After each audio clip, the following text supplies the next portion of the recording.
This video will help you sleep and relax. But before we begin, I would like to know which city you're from and what time you're watching this. Now, subscribe to the channel, relax, and let's begin. I got home late that evening. It was around 8, and the sky was already dark.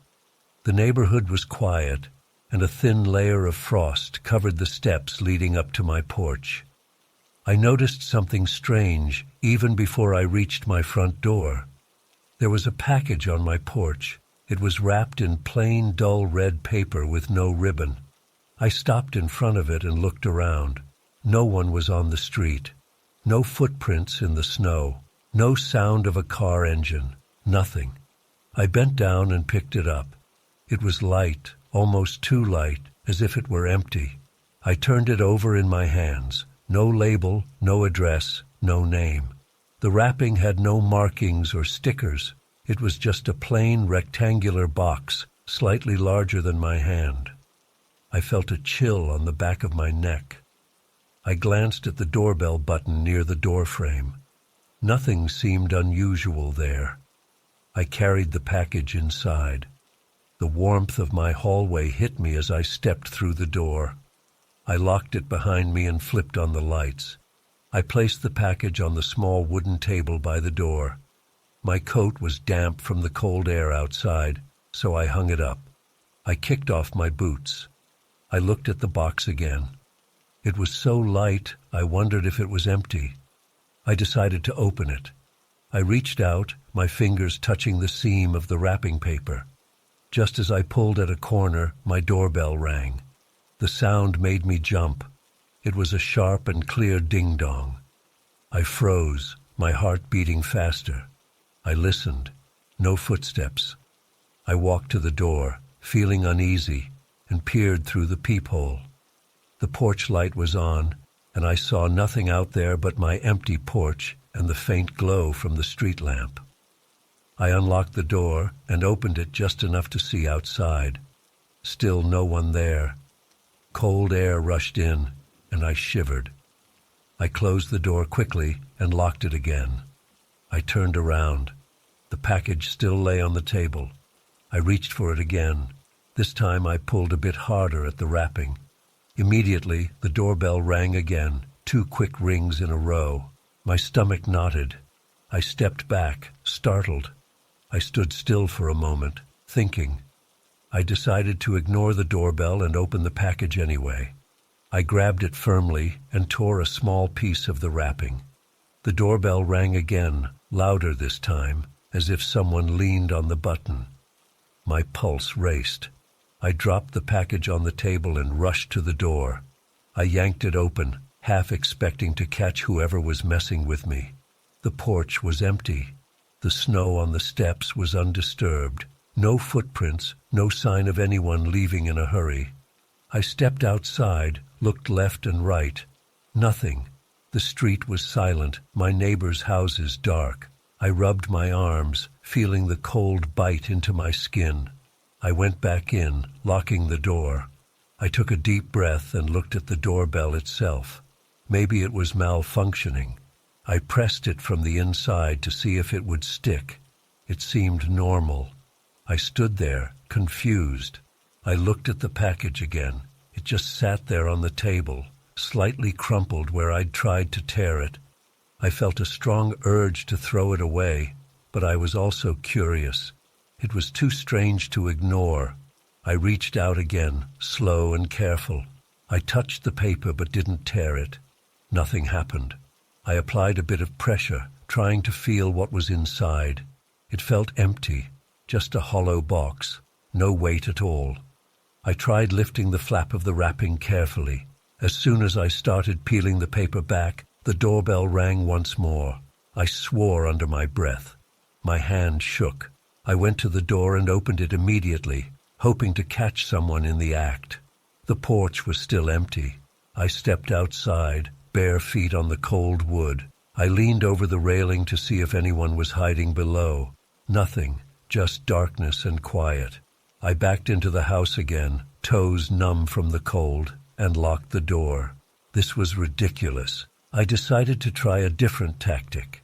I would take the package away from the door, maybe into the kitchen, and open it there. I grabbed it and walked down the hallway to my kitchen. I placed it on the table, took a pair of scissors from the drawer, and positioned the blade at the paper seam. Before I even cut, the doorbell rang again. My heart sank. How was it happening so fast? I ran back to the door. I opened it wide, stepping out into the icy air. Nobody. I shouted, "Who's there?" into the empty street. My voice sounded shaky. No answer. I could see my breath in the dim porch light. I stayed out there for a good minute, scanning the shadows.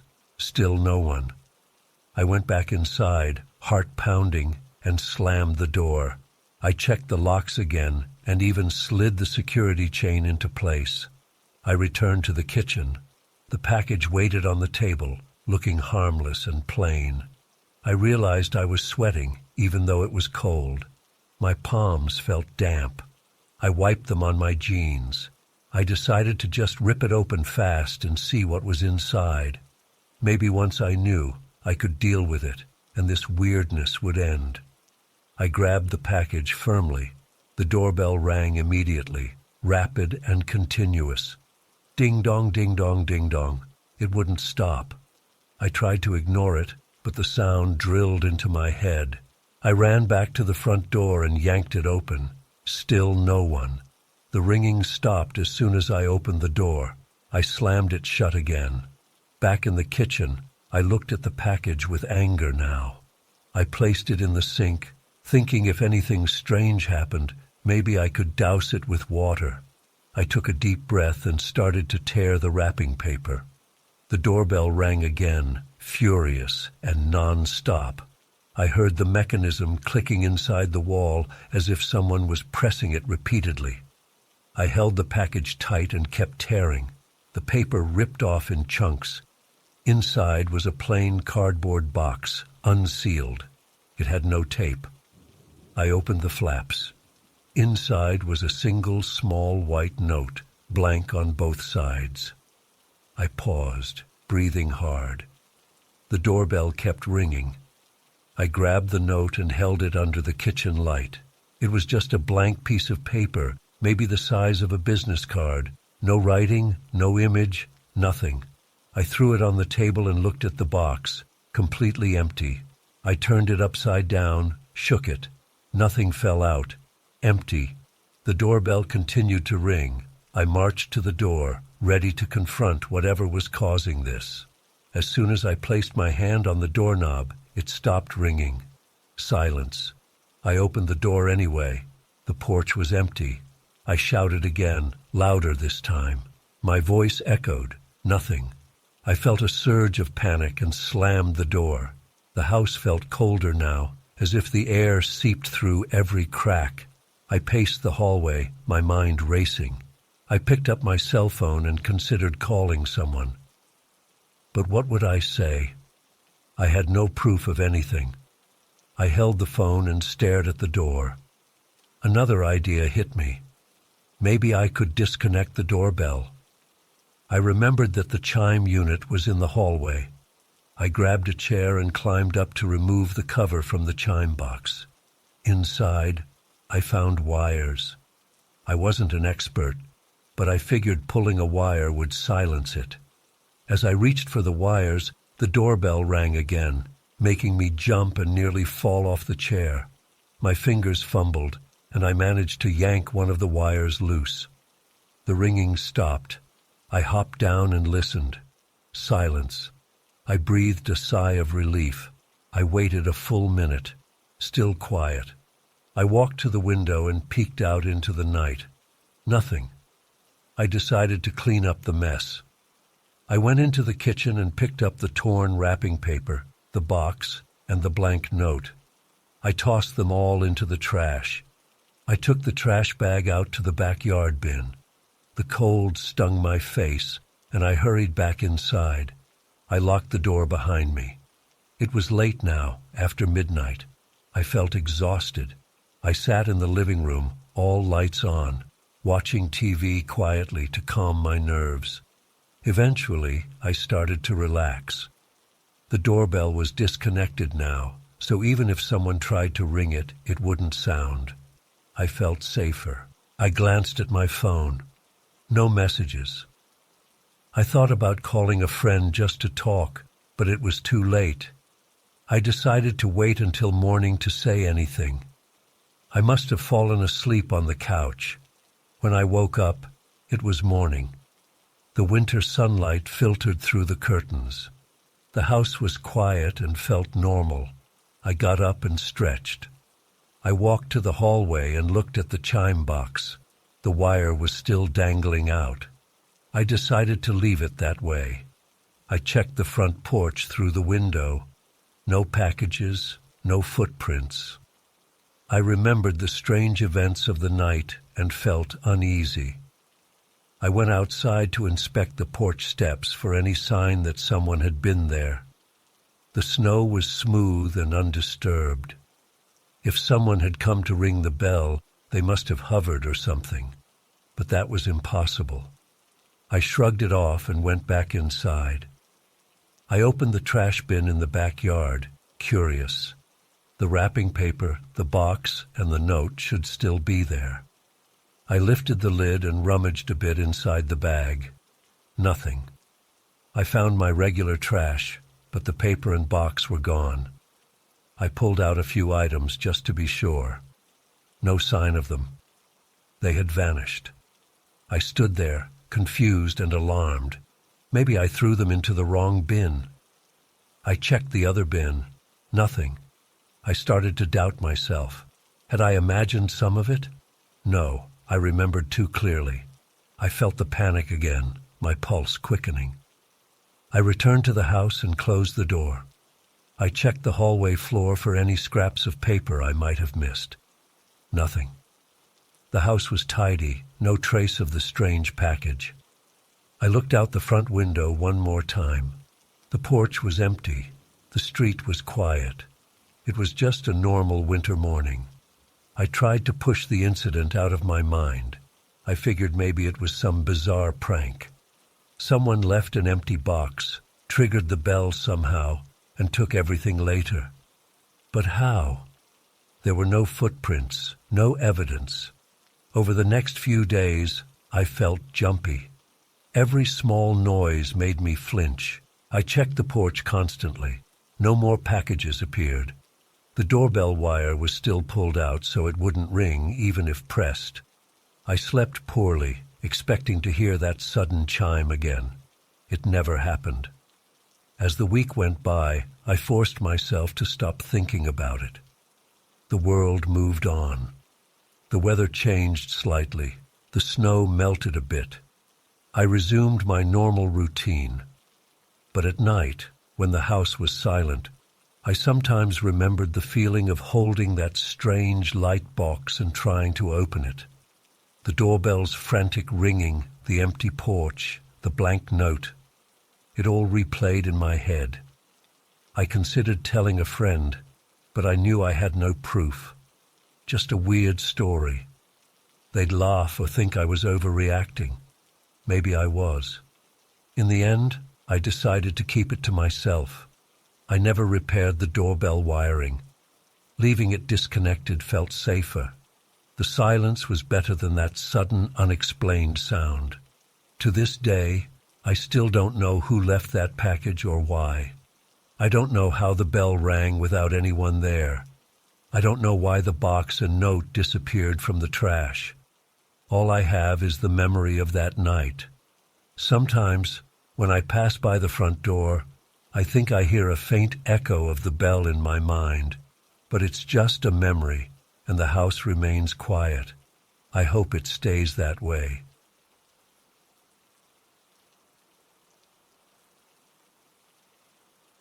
I remember it started around the last week of December, just before Christmas. I live in a small, quiet neighborhood. Our street is lined with modest houses, each with its own small front yard and a mailbox near the front door or at the curb. Normally, the mail comes in the morning or early afternoon. when the mail truck drives by and the regular mailman stops at each box. But that week was different. One night, I stayed up late, watching TV in the living room. It was after midnight when I heard what sounded like quiet footsteps on the sidewalk outside. They were soft, irregular, maybe someone walking slowly. I muted the TV and listened. The steps approached my house, then seemed to stop right in front. I felt a small jolt of worry. It was unusual to have someone out there at this hour. I got up, walked quietly to the front window, and peeked through the curtains. The street was dark. The nearest street lamp was a few houses down, giving only a dim glow. I saw no one. The snow was thin, barely covering the ground. No cars passing by, no neighbors. I waited a moment, heart beating a bit faster. Then I heard a faint rustling sound near my mailbox. I considered turning on the porch light, but I worried about alerting whoever was out there.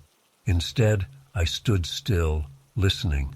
A few seconds later, I heard light footsteps again, moving away down the street. After waiting another moment, I decided to check. I unlocked the door and opened it slowly. Cold air rushed in. The porch light was off, but I could see the mailbox a few steps away. I walked toward it. The mailbox door was slightly open. I opened it fully and looked inside. To my surprise, there was an envelope. No name, no address, no stamp. Just a plain white envelope, completely empty. I ran my thumb along the edges. It was sealed shut, but so thin I knew there was no letter inside. I opened it carefully. Indeed, nothing inside. Just an empty piece of paper folded to form an envelope. I felt uneasy. Why would someone leave this?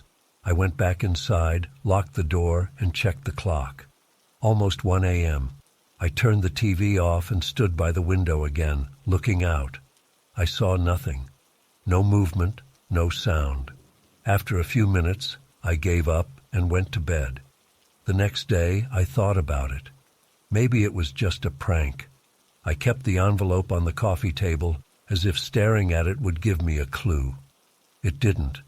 The next night, I stayed up again, curious. Around midnight, I turned off most lights and waited quietly in the living room. After about an hour, I heard the same gentle footsteps. Soft, slow steps on the sidewalk. I moved to the window and parted the curtain a bit. I saw a vague shape passing by under the dim streetlight, but it could have been just my imagination.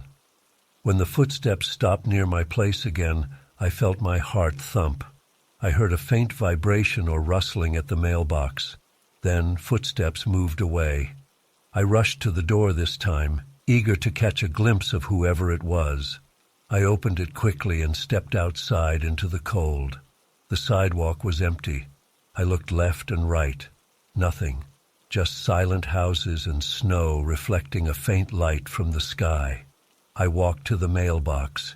Inside, this time I found 2 envelopes, both blank and empty. I whispered a curse under my breath, feeling confused and a bit scared. I brought them inside. I placed them next to the first envelope. 3 total now, all the same size, same paper, same nothingness inside. I looked at them under a lamp. No hidden marks, no pencil impressions, nothing. I tried to sleep, but tossed and turned. Something about this made me uneasy. Who delivers mail at this hour, and why empty envelopes? The next day, I asked my neighbor if he had noticed anything strange. He just shrugged, said he slept early, and heard nothing. I didn't want to sound crazy, so I dropped the subject. That night, I decided to be even more prepared. I turned off all the lights, sat in the dark living room with a coat on to stay warm, and waited. After midnight, the footsteps came again, soft and slow. I held my breath, listening. I heard the faint vibration of the mailbox, then footsteps departing again. I jumped up, ran to the door, and opened it silently. Again, no one there. This time I ran down the steps and looked up and down the street. Empty. Fresh snow had begun to fall, and I saw no footprints. The snow was too light to hold a clear print, but still I would have seen some sign of movement. Nothing. It was as if the person vanished. I checked the mailbox and found another envelope. Just one this time. Empty again. Over the next few days it became a pattern. Every night, after midnight, someone left empty envelopes in my mailbox. Sometimes one, sometimes two or three. Each time, I tried to catch the person, but I never saw them. I tried different tactics. One night I stood outside, hidden behind a bush, but the cold got to me, and I started shivering. I had to step inside for a moment, and when I returned, the envelopes were already there.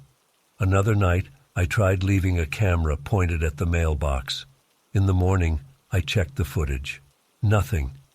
The camera recorded no movement at all, yet the envelopes appeared. By now, I had a small stack of these envelopes building up on my coffee table. All identical, all empty. My hands trembled when I thought about it. It wasn't normal. Mail doesn't just appear without a mailman. People don't vanish into thin air. The snow had stopped falling, and the nights were clear, yet I never saw footprints or heard a car. Just those soft steps and the faint rustle at the mailbox. As Christmas approached, the number of envelopes increased. Each night, I got more of them. I lost count after about a dozen. They piled up into a messy heap. I tried throwing them away once, but I felt uneasy about it. I ended up leaving them there, as if I needed to remember that this was happening, that I wasn't imagining it. I started sleeping less. I stayed up late every night, hoping to catch the person, or at least understand what was going on. I noticed something else. A distant whistling sound sometimes drifted through the still air after the footsteps faded. It was soft, almost musical, but I could never pinpoint the direction. It made my skin crawl. I pressed my ear against the window, trying to catch a melody or pattern, but it was too faint and brief. Then silence. On Christmas Eve, I felt exhausted. I had barely slept the night before. I was jumpy, every sound making me twitch. I decided not to stay up that night. I locked my doors and went to bed early, hoping to ignore the whole situation. But I couldn't sleep. I lay in bed, heart pounding, waiting for the footsteps. Around midnight, I heard them again. This time, they seemed slower, heavier. I heard the mailbox creak slightly. I clenched my jaw, forcing myself not to get up. I couldn't take this anymore. My muscles were tense, and I felt a dull ache in my temples. In the morning, I went outside, and as expected, I found more envelopes.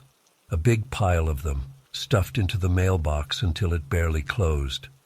I brought them in and tossed them onto the coffee table with the others.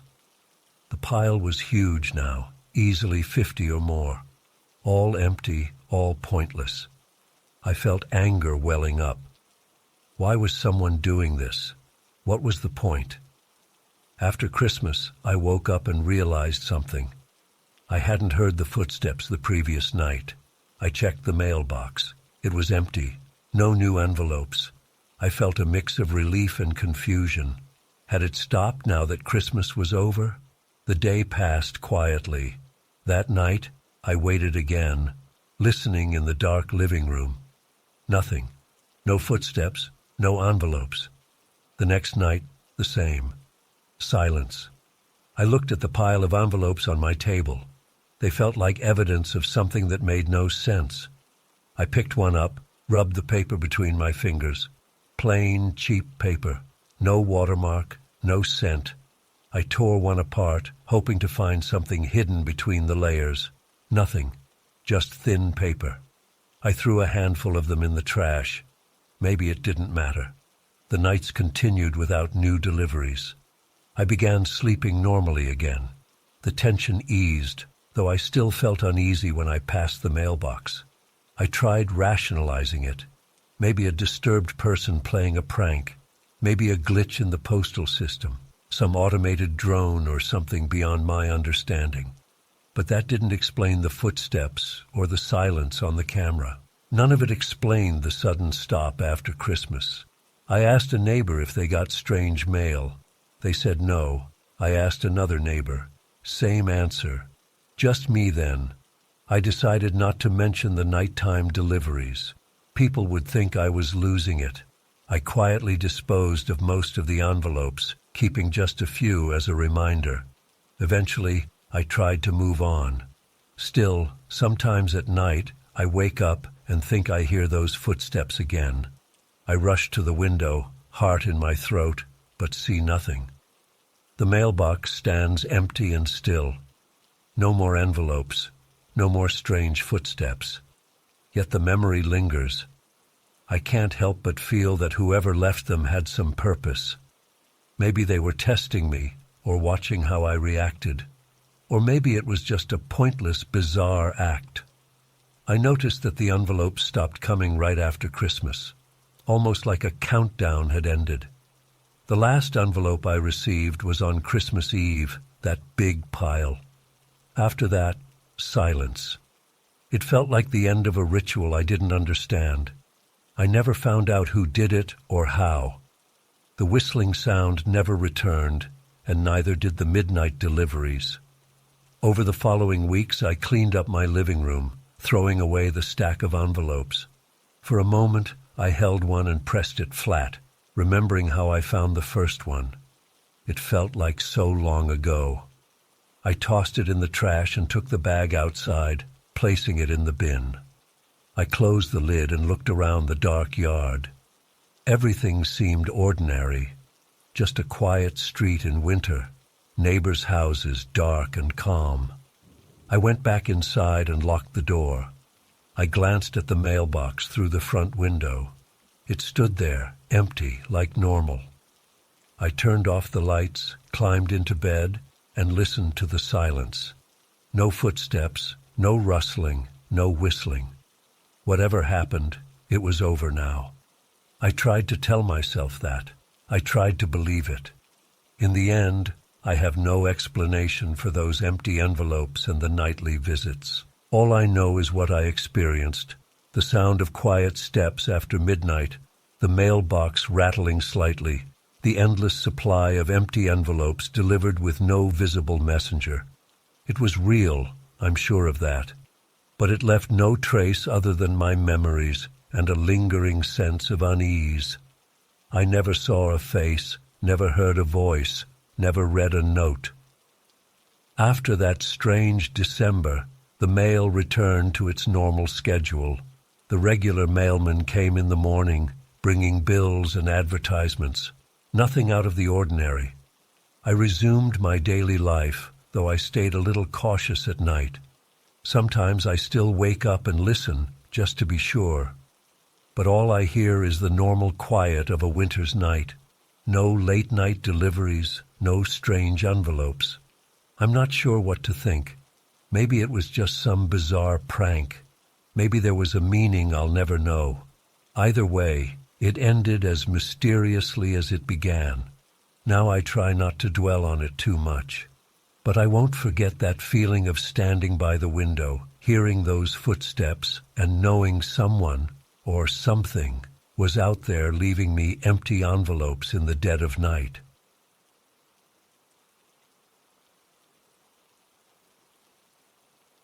I first noticed the gloves on my front porch late in the afternoon. It was mid-December, cold enough that my breath was visible in the air. I had just returned from the grocery store. My car was parked in the short driveway, and I carried 2 heavy bags up the steps. I looked up and saw them, a pair of red wool gloves hanging from the railing by their fingertips. They were perfectly still, no breeze to move them. I stopped for a second, my heart beating a little faster for no good reason. They weren't mine. I didn't hang any gloves outside. I lived alone and kept my things inside. I had no explanation for these gloves. I set the grocery bags down just inside the front door, then returned to the porch to examine them. They looked ordinary enough, plain red wool gloves, maybe a bit worn around the edges. I reached out to grab them, planning to toss them aside. Just as my hand approached, a sudden gust of wind came out of nowhere, pushing my hand back with surprising force. The wind wasn't strong enough to hurt me, but strong enough to make me hesitate. I pulled my hand away and took a step back, confused. The air went still again, as if it had never moved. I looked around the neighborhood. It was quiet. The sun was low, casting long shadows on the pavement. No cars passed by. No one walked down the sidewalk. The gloves hung there, dangling gently. My stomach felt tense. I decided to leave them for now. Maybe a neighbor had hung them there by mistake. I went inside, locked the door, and put my groceries away. That evening, I tried to forget about the gloves. I ate dinner, watched some TV, and tried to relax. But every so often, I found myself peeking through the window to check if they were still there. They were. The red stood out against the gray of the porch railing. Around 9 at night, I decided to try again. I opened the front door, stepped outside, and reached for the gloves. Again, I felt a sudden rush of cold air pressing against my arm, as if pushing me back. I backed off, my heart pounding. It made no sense. There was hardly any wind that night. Yet whenever I tried to grab the gloves, a burst of cold air pushed me away. I went back inside, hands shaking slightly. I slept poorly. I kept imagining the gloves hanging outside, waiting. I woke up several times to check the window. They never moved. Just 2 red gloves hanging by their fingertips. In the morning, I tried once more. I approached them slowly, wearing my coat and a scarf. This time I was determined to take them down. As I got close, I felt a subtle drop in temperature. The air around the gloves felt colder than the rest of the porch. My skin prickled. My heart beat faster. I reached out, and again that strange gust of wind came, pushing my hand away. I cursed under my breath, frustrated and a bit scared. I decided to ignore them. I went about my day, leaving for work, returning in the evening. Each time I came home, I saw the gloves, but I avoided touching them. A few nights later, though, I noticed they had moved. Instead of hanging near the left side of the railing, they now hung on the far right side. I hadn't seen anyone come by. There were no footprints in the thin layer of snow on the porch floor, yet the gloves had changed position. I felt a chill run up my spine. I checked the door lock twice that night before going to bed. As the days passed, the gloves moved again and again, always at night. Sometimes they hung lower, sometimes higher, sometimes on one side, sometimes the other. I watched them from inside, trying to catch them moving, but they never did it when I looked. I felt watched. Every time I approached the gloves, my chest tightened and the air turned colder. One afternoon, I tried a different approach. I grabbed a broom from inside and poked at the gloves from a distance. At first, nothing happened. I carefully nudged them with the broom's handle. They felt solid, normal. I pushed harder, trying to knock them off the railing. Suddenly, the broom was jerked forward by a small gust of wind. It startled me. I nearly dropped the broom. I pulled back, breathing hard. The gloves still hung there, unaffected. This was getting ridiculous. My nerves were on edge every time I entered or left the house. The gloves were always in sight. I considered calling someone, maybe a friend, maybe the police, but what would I say? That a pair of gloves was hanging on my porch and wouldn't let me touch them. They would think I was losing it. I tried ignoring them again, but it was hard. My sleep got worse. I had nightmares about red gloves scratching at my windows. One night, I decided to watch them from inside with the lights off. I pulled a chair up to the window and waited in the dark. After an hour, I started to feel foolish, but then I saw them move. Slowly, they seemed to slide along the railing, as if guided by an invisible hand. They ended up at the opposite end of the porch. I couldn't see any strings or anything holding them. It was like they were drifting through the air. My heart pounded, and I broke out in a sweat. My hands trembled. I wanted to fling the door open and yell at them, but fear kept me still. The next day, I stayed home. I watched the gloves from the window in daylight. They hung still. I waited for hours, drinking coffee and pacing. Nothing happened. At some point, I got angry. I grabbed a thick winter glove of my own, put it on my right hand, and marched outside. I was going to grab those gloves and tear them down, wind or not. As I approached, I felt the familiar chill. The hair on my arms stood up. I kept going. The cold intensified. My teeth chattered. It felt like stepping into a freezer. I reached out with my gloved hand, moving slowly. I expected the gust of wind, and it came. It pushed against my hand, trying to force me back. I leaned forward, straining, my breath visible as white puffs. My fingertips brushed the red wool. I felt a static-like tingle race up my arm. My heart raced. I grabbed the glove's edge and pulled. For a moment, I thought I had succeeded. The glove came free from the railing. But as I turned to go inside, the wind struck again, harder this time. It felt like a strong gust, knocking me off balance. I stumbled, nearly fell, and dropped the glove. It fell to the porch floor. I scrambled to pick it up.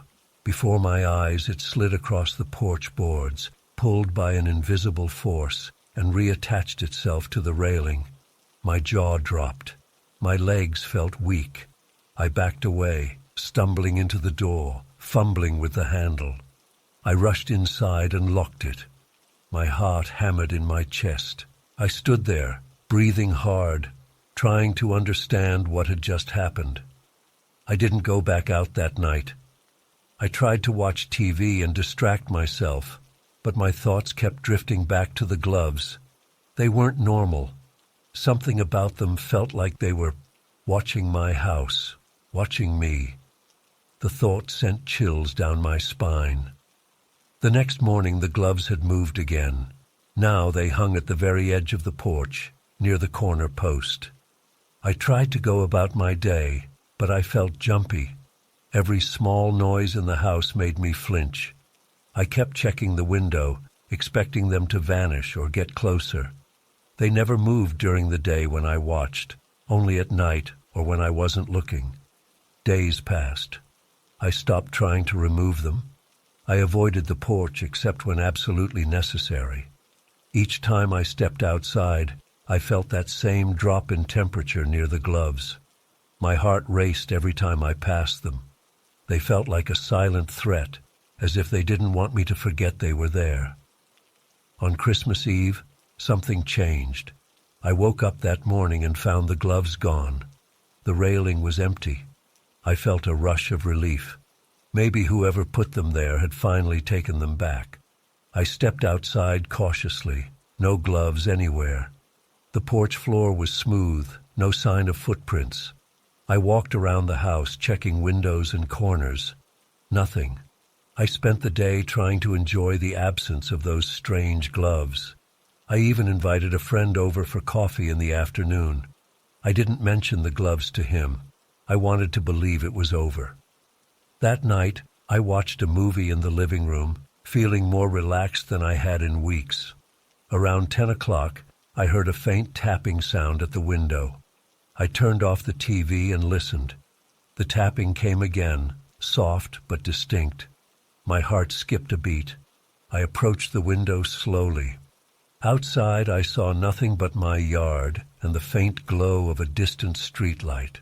But as I stared, I noticed two red shapes in the darkness, hanging from the edge of my porch roof this time. not on the railing. They were the gloves, dangling upside down like a pair of watchful eyes. My mouth went dry. My chest tightened. They were back, and now they were higher, closer to the roofline. I rushed to the door and locked it firmly, though I didn't plan on going out. I turned off the lights inside, leaving only a dim lamp, and watched them from the window. Over the course of the night they moved slowly around the porch roof, as if circling. I hardly slept. I lay in bed, listening for sounds. Around 3 a.m, I heard a soft scraping near a side window. I sat up, heart pounding, but I didn't dare investigate. Eventually, I fell asleep from exhaustion. When I woke up, it was Christmas morning, and the gloves were gone again. They never returned after that. Days passed without a sign of them. I gradually relaxed. I checked the porch every morning, but it remained empty. The cold feeling vanished too. The temperature on the porch felt normal again. I swept it clean, finding no evidence that the gloves had ever been there. No wool fibers, no strange marks. I tried to rationalize it. Maybe I was overtired or imagining things. But I knew what I saw and felt.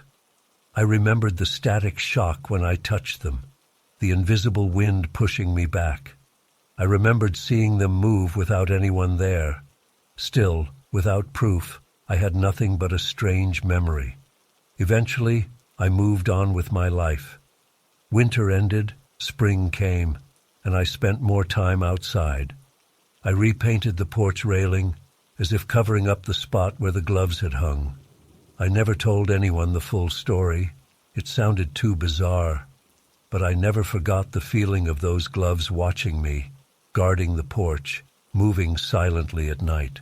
Even now, years later, when I step out onto the porch on a cold winter evening, I still glance around, half expecting to see those red gloves hanging there, waiting and watching.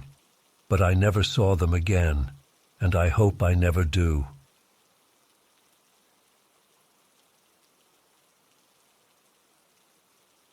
I remember it was a few days before Christmas. The decorations were all in place, the tree set up in the corner of the living room, the lights strung along the banister of the old staircase. The house was quiet most of the time. I lived alone in that creaky old place, a 2-story home with wooden floors that had probably seen better days. I liked the old-fashioned look of the floorboards, even if they made noise when I walked. That night, I sat in the living room, the Christmas tree lights casting a gentle glow across the floor. I had just finished arranging a small nativity scene on the coffee table and was about to head to bed. It must have been around midnight. The rest of the neighborhood was silent, no cars passing by, no wind rattling the windows. I stood up from the couch, stretched, and walked out of the living room into the hallway leading toward the stairs. The wooden floor creaked under my feet. Nothing unusual about that. It always did when I stepped on certain spots. But that night, the creaking sounded louder, more pronounced. I stopped in the middle of the hallway and listened. My heart beat a little faster, though I didn't know why. It's just old floors, I told myself. I took another step, and the board beneath me groaned softly. Then, after I stopped moving, I heard a faint creak come from somewhere further down the hallway. It sounded similar to my own footstep, as if someone had stepped on a board at the same time I did. But there was no one there. The hallway was empty, lit only by a small lamp I kept on a side table. I waited, not moving, and listened. Nothing. Just silence. I took another step, and again, after I came to a stop, I heard a matching creak, this time from behind me, near the living room doorway. My throat tightened. I turned around quickly, but saw nothing. The living room was dark, the Christmas tree lights still glowing softly. No sign of anyone. I told myself I was imagining things. Maybe the old wood was settling, responding to changes in temperature. I walked again, slower this time, toward the stairs. Step, creak, step, creak. After each step, I paused and waited. Each time I paused, I heard a faint creak from a different part of the house, sometimes behind me, sometimes ahead, sometimes to the side. It never sounded close, but it never sounded too far away either. My skin prickled, and a cold sensation spread through my chest. I tried to ignore it. I reached the bottom of the stairs and looked up. The upstairs hallway was dark. I could barely see the top step. I flicked the light switch on the wall, but the overhead bulb on the landing was dim, providing only weak illumination. I climbed the stairs, and each tread made a low, hollow sound. Halfway up, I stopped. I listened again. I heard a creak on the ground floor, near the living room. My heart hammered now. It sounded like footsteps, but never more than one step at a time, and always after I stepped. As if an echo, but not a normal one. It didn't happen in the exact same spot each time. It moved around, responding to me. I reached the top of the stairs and stepped onto the upstairs landing. The floorboards there were older, narrower.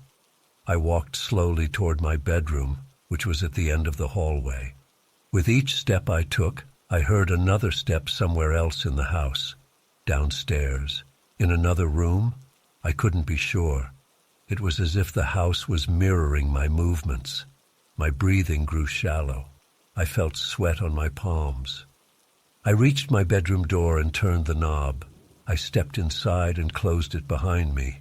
The floor in my bedroom was covered by an old rug, thick enough to muffle my footsteps. I took a few steps in the room, barely making a sound. Then I stopped and listened. For a moment, there was silence.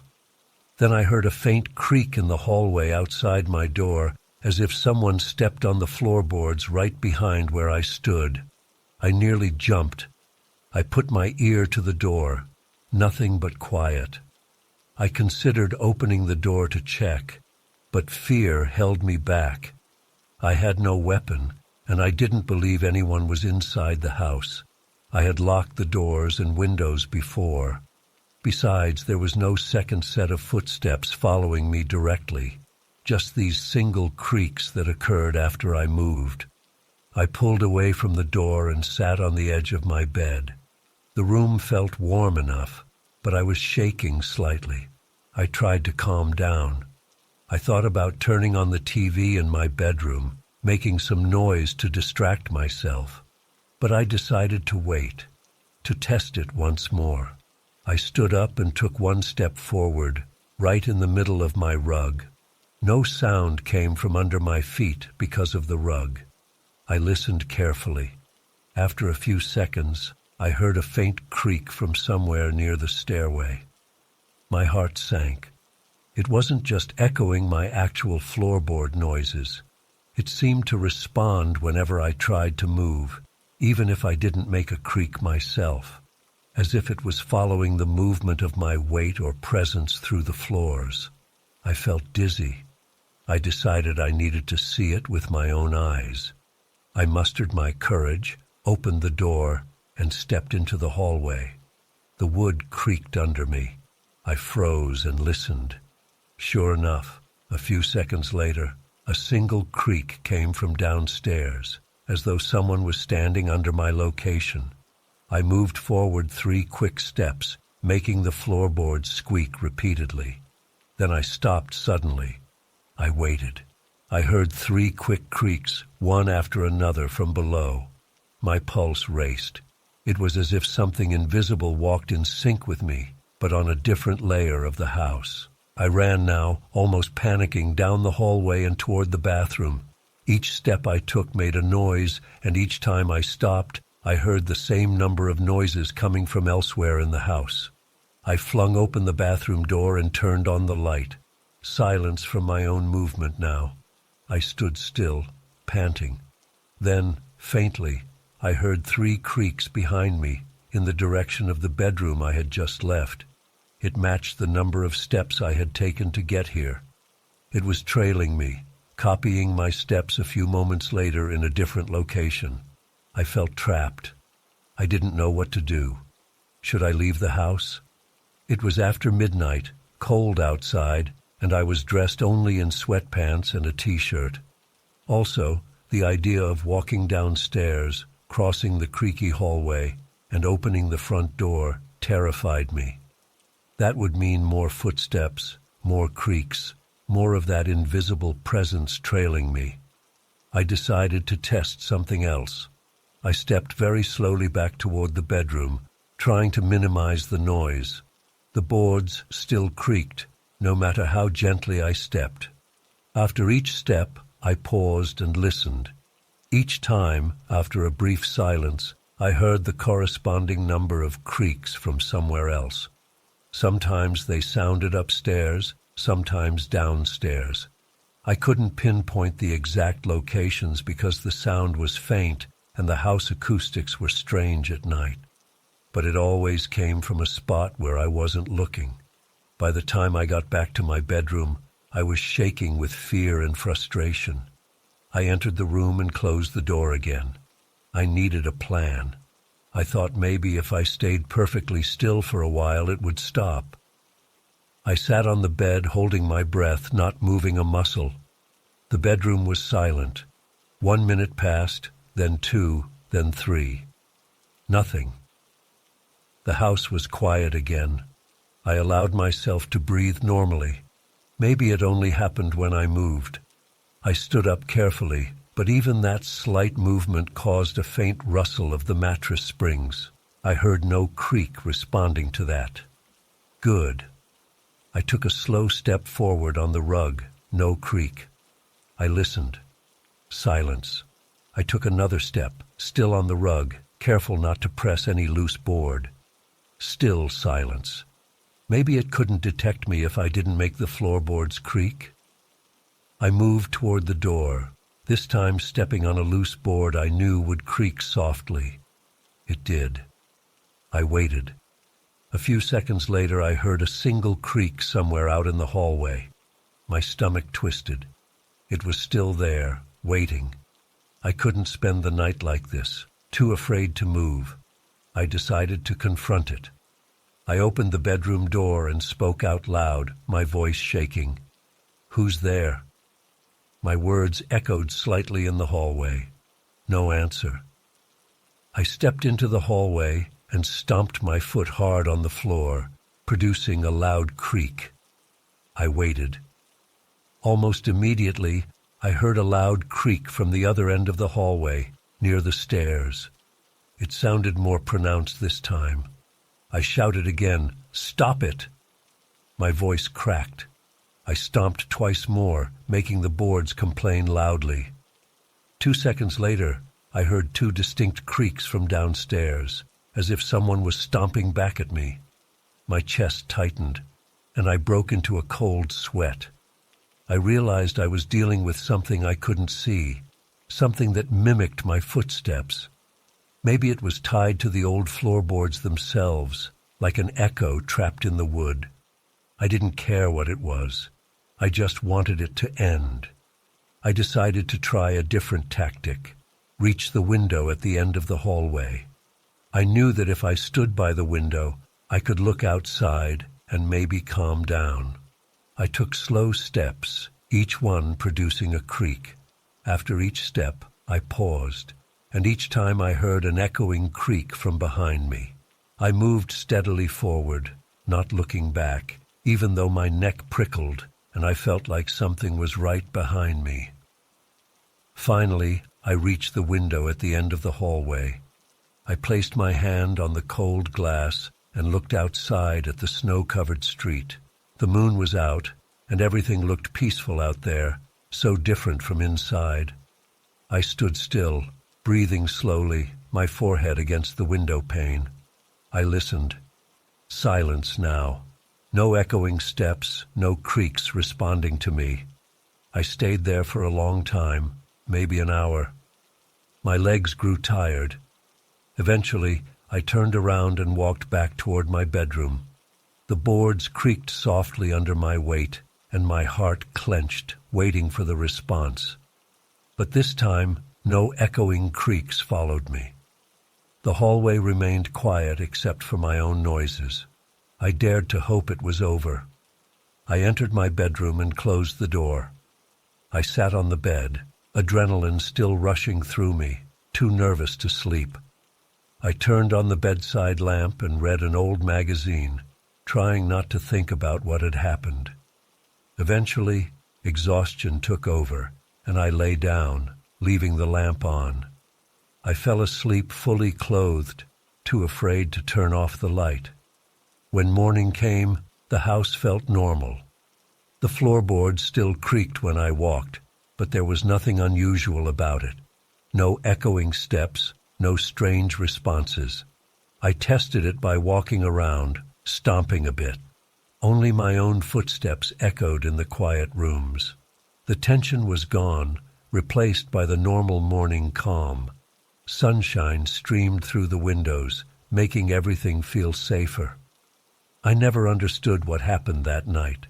I checked the house for loose boards, drafts, or anything that could cause such strange sounds, but found nothing new. The rest of the holiday season passed without incident. I continued to live in that old house, always aware of the floors, but I never again experienced the mysterious, echoing footsteps.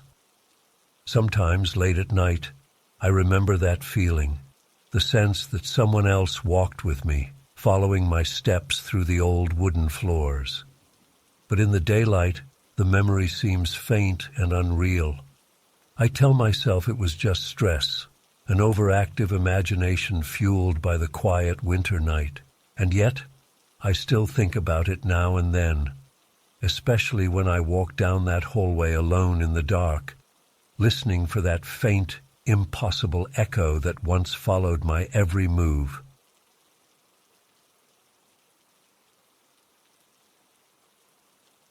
I noticed the wreath on my front door about a week before Christmas. It was a simple thing, green branches twisted into a circle with small bells attached. I remembered hanging it there myself, nothing fancy, just a standard decoration. At first I didn't pay much attention to it. It looked normal, and I assumed it would stay that way. The first morning I found it changed. I paused for a long time before unlocking my door. One of the branches had shifted. It stuck out at a strange angle, curling a bit in a way I hadn't seen before. I tilted my head and frowned. Maybe I bumped it when I came in with groceries the day before, or maybe a gust of wind had twisted it. I adjusted it back into place and went on with my day. That evening I came home from work, tired and chilled by the cold air. I reached my door and glanced at the wreath. The branches looked even stranger now. They were bending in odd patterns, not just one branch, but several. They seemed to form almost a shape. I leaned in close, my breath visible in the icy air. I ran my fingers lightly over the green needles. They felt normal, rough and plastic-like since it was an artificial wreath. The bells, small silver ones, stayed silent. No breeze, no sound. I opened the door and went inside. My heart beat a little faster than normal. I tried not to think about it. Decorations can shift. It's no big deal. I told myself that and tried to relax, made some dinner, turned on the TV. But I couldn't shake the uneasy feeling. Later that night, before going to bed, I looked through the peephole. The wreath was visible through the small lens.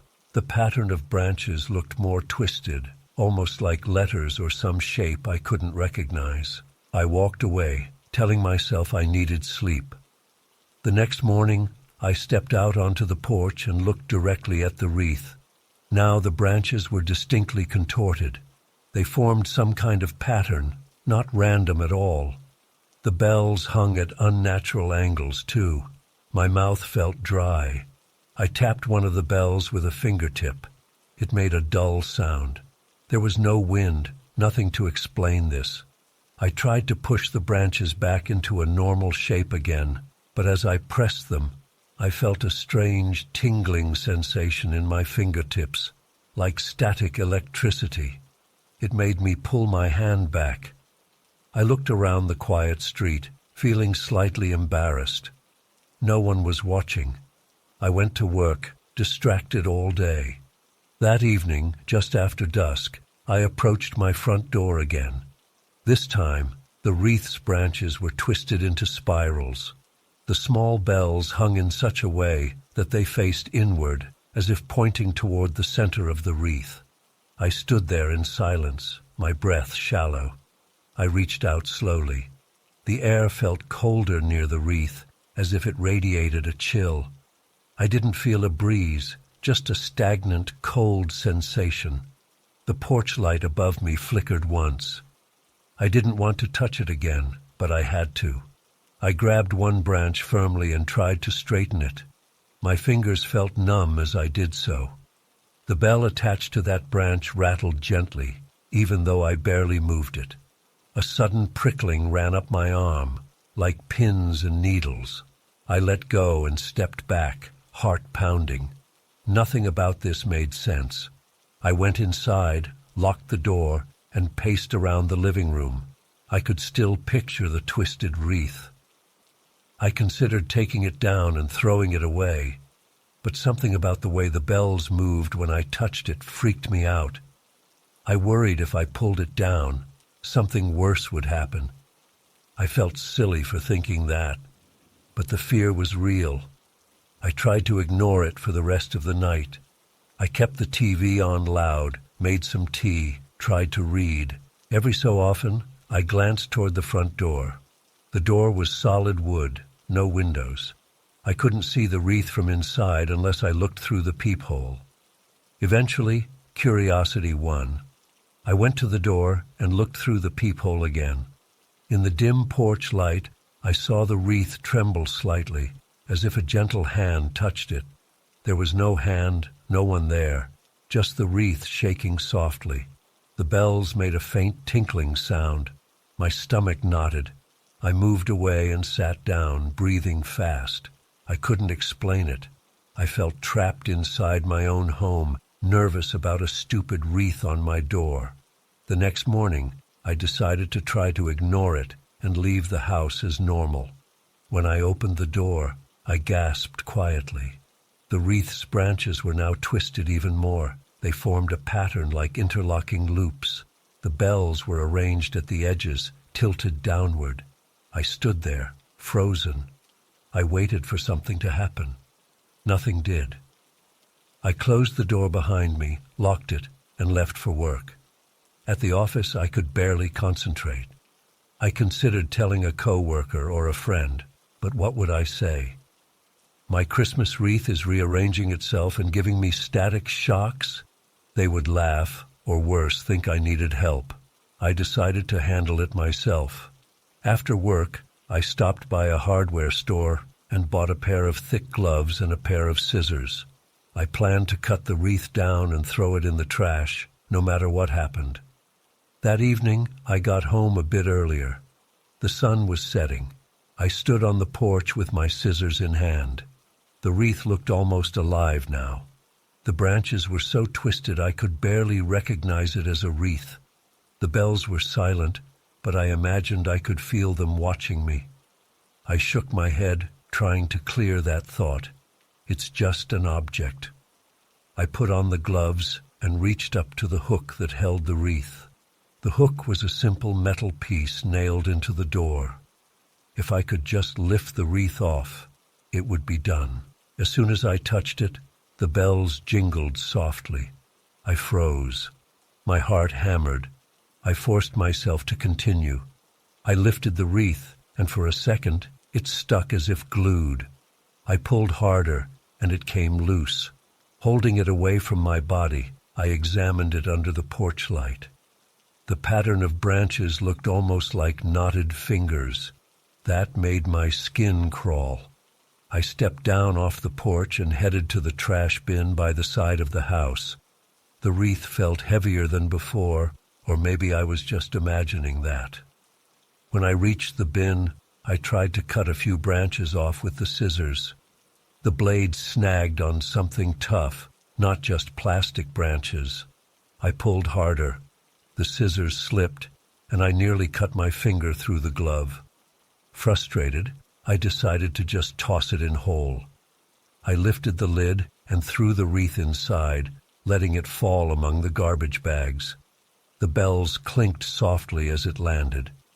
I slammed the lid shut and hurried back to the porch. I felt relieved, as if I'd escaped something unpleasant. I went inside and locked the door. I felt proud of myself for dealing with it. I made dinner and watched a movie. No strange feelings. I went to bed early and slept better than I had in days. In the morning, I woke up feeling good. I got dressed, ate breakfast, and opened the front door to leave for work. I stopped dead in my tracks. The wreath was back, hanging on the hook. My lungs tightened. I stared at it, my mind racing. I had thrown it away last night. There was no mistake. I stepped outside and approached it slowly. It looked the same as before, twisted branches, silent bells. I turned around and checked the trash bin. It was still closed. I opened it to confirm. Nothing but trash bags inside, no wreath. I slammed the bin shut and returned to my porch, heart pounding. The wreath was definitely back on my door. I felt tears of frustration welling up in my eyes. This was impossible. I considered calling the police, but what would I say? That someone was pranking me by putting a wreath back on my door? I decided to leave it and go to work. I couldn't deal with it then. All day at work, I felt uneasy and distracted. I imagined the wreath twisting further, forming stranger patterns. When I got home that evening, I found the wreath's bells had turned inward, and the branches seemed to curl around them, like a hand closing into a fist. I wanted to scream. Instead, I took a deep breath and unlocked the door. Before I went inside, I tried one last time to remove it. I grabbed it with my gloved hands and pulled. This time, it came off easily. I set it on the porch floor and grabbed my scissors, determined to cut it into pieces. I snipped at the branches. The scissors barely made a dent. I pressed harder, and one branch finally snapped. The moment it did, a bell rang sharply, startling me. I looked down. One bell swung by itself, even though I wasn't touching it. My throat closed up. I dropped the wreath and backed away. The bell kept swinging for a few seconds, then stopped. I picked the wreath up, moved off the porch, and walked down the street. I found a public trash can at the corner. I threw it in there, making sure it was wedged under other trash. I rushed back home, constantly looking over my shoulder.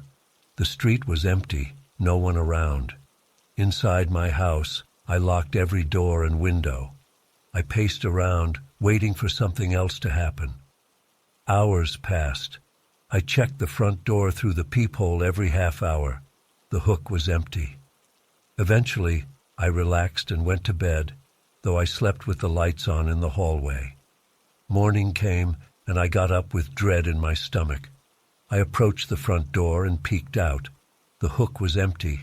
I opened the door, half expecting the wreath to be back, but it wasn't. The porch was clear. I stepped outside and looked around. No wreath in sight. I almost laughed with relief. Maybe it was finally over. I left for work, feeling lighter than I had in days. That evening I returned home, checked the porch. Still no wreath. I cooked dinner, watched TV, trying to move on from the strange events.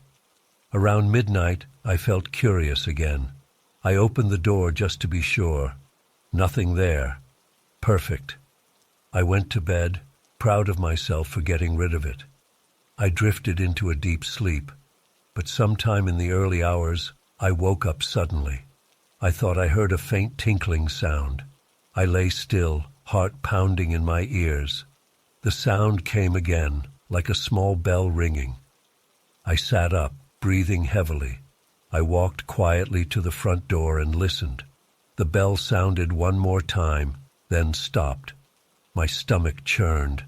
I turned on the porch light and looked through the peephole. At first I saw nothing.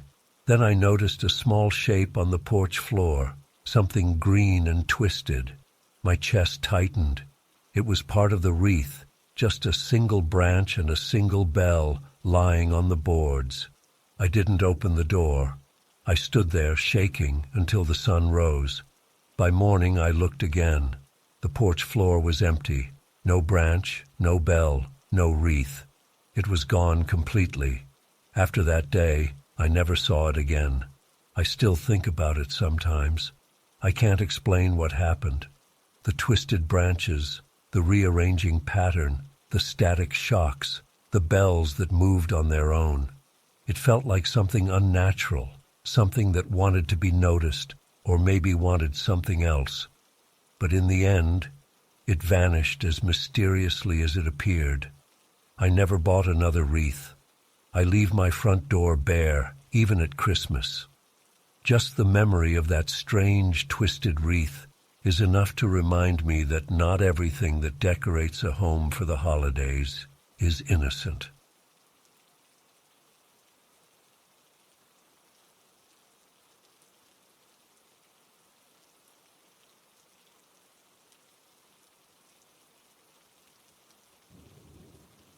December of last year, I rented a small house on a quiet street with old, empty homes across the road. I had moved in a few weeks before Christmas. The area seemed calm, and I had no reason to expect anything unusual. I spent most evenings alone inside, keeping the heater on low and drinking cheap coffee. The nights came early, and the days were cold. There was little sunlight.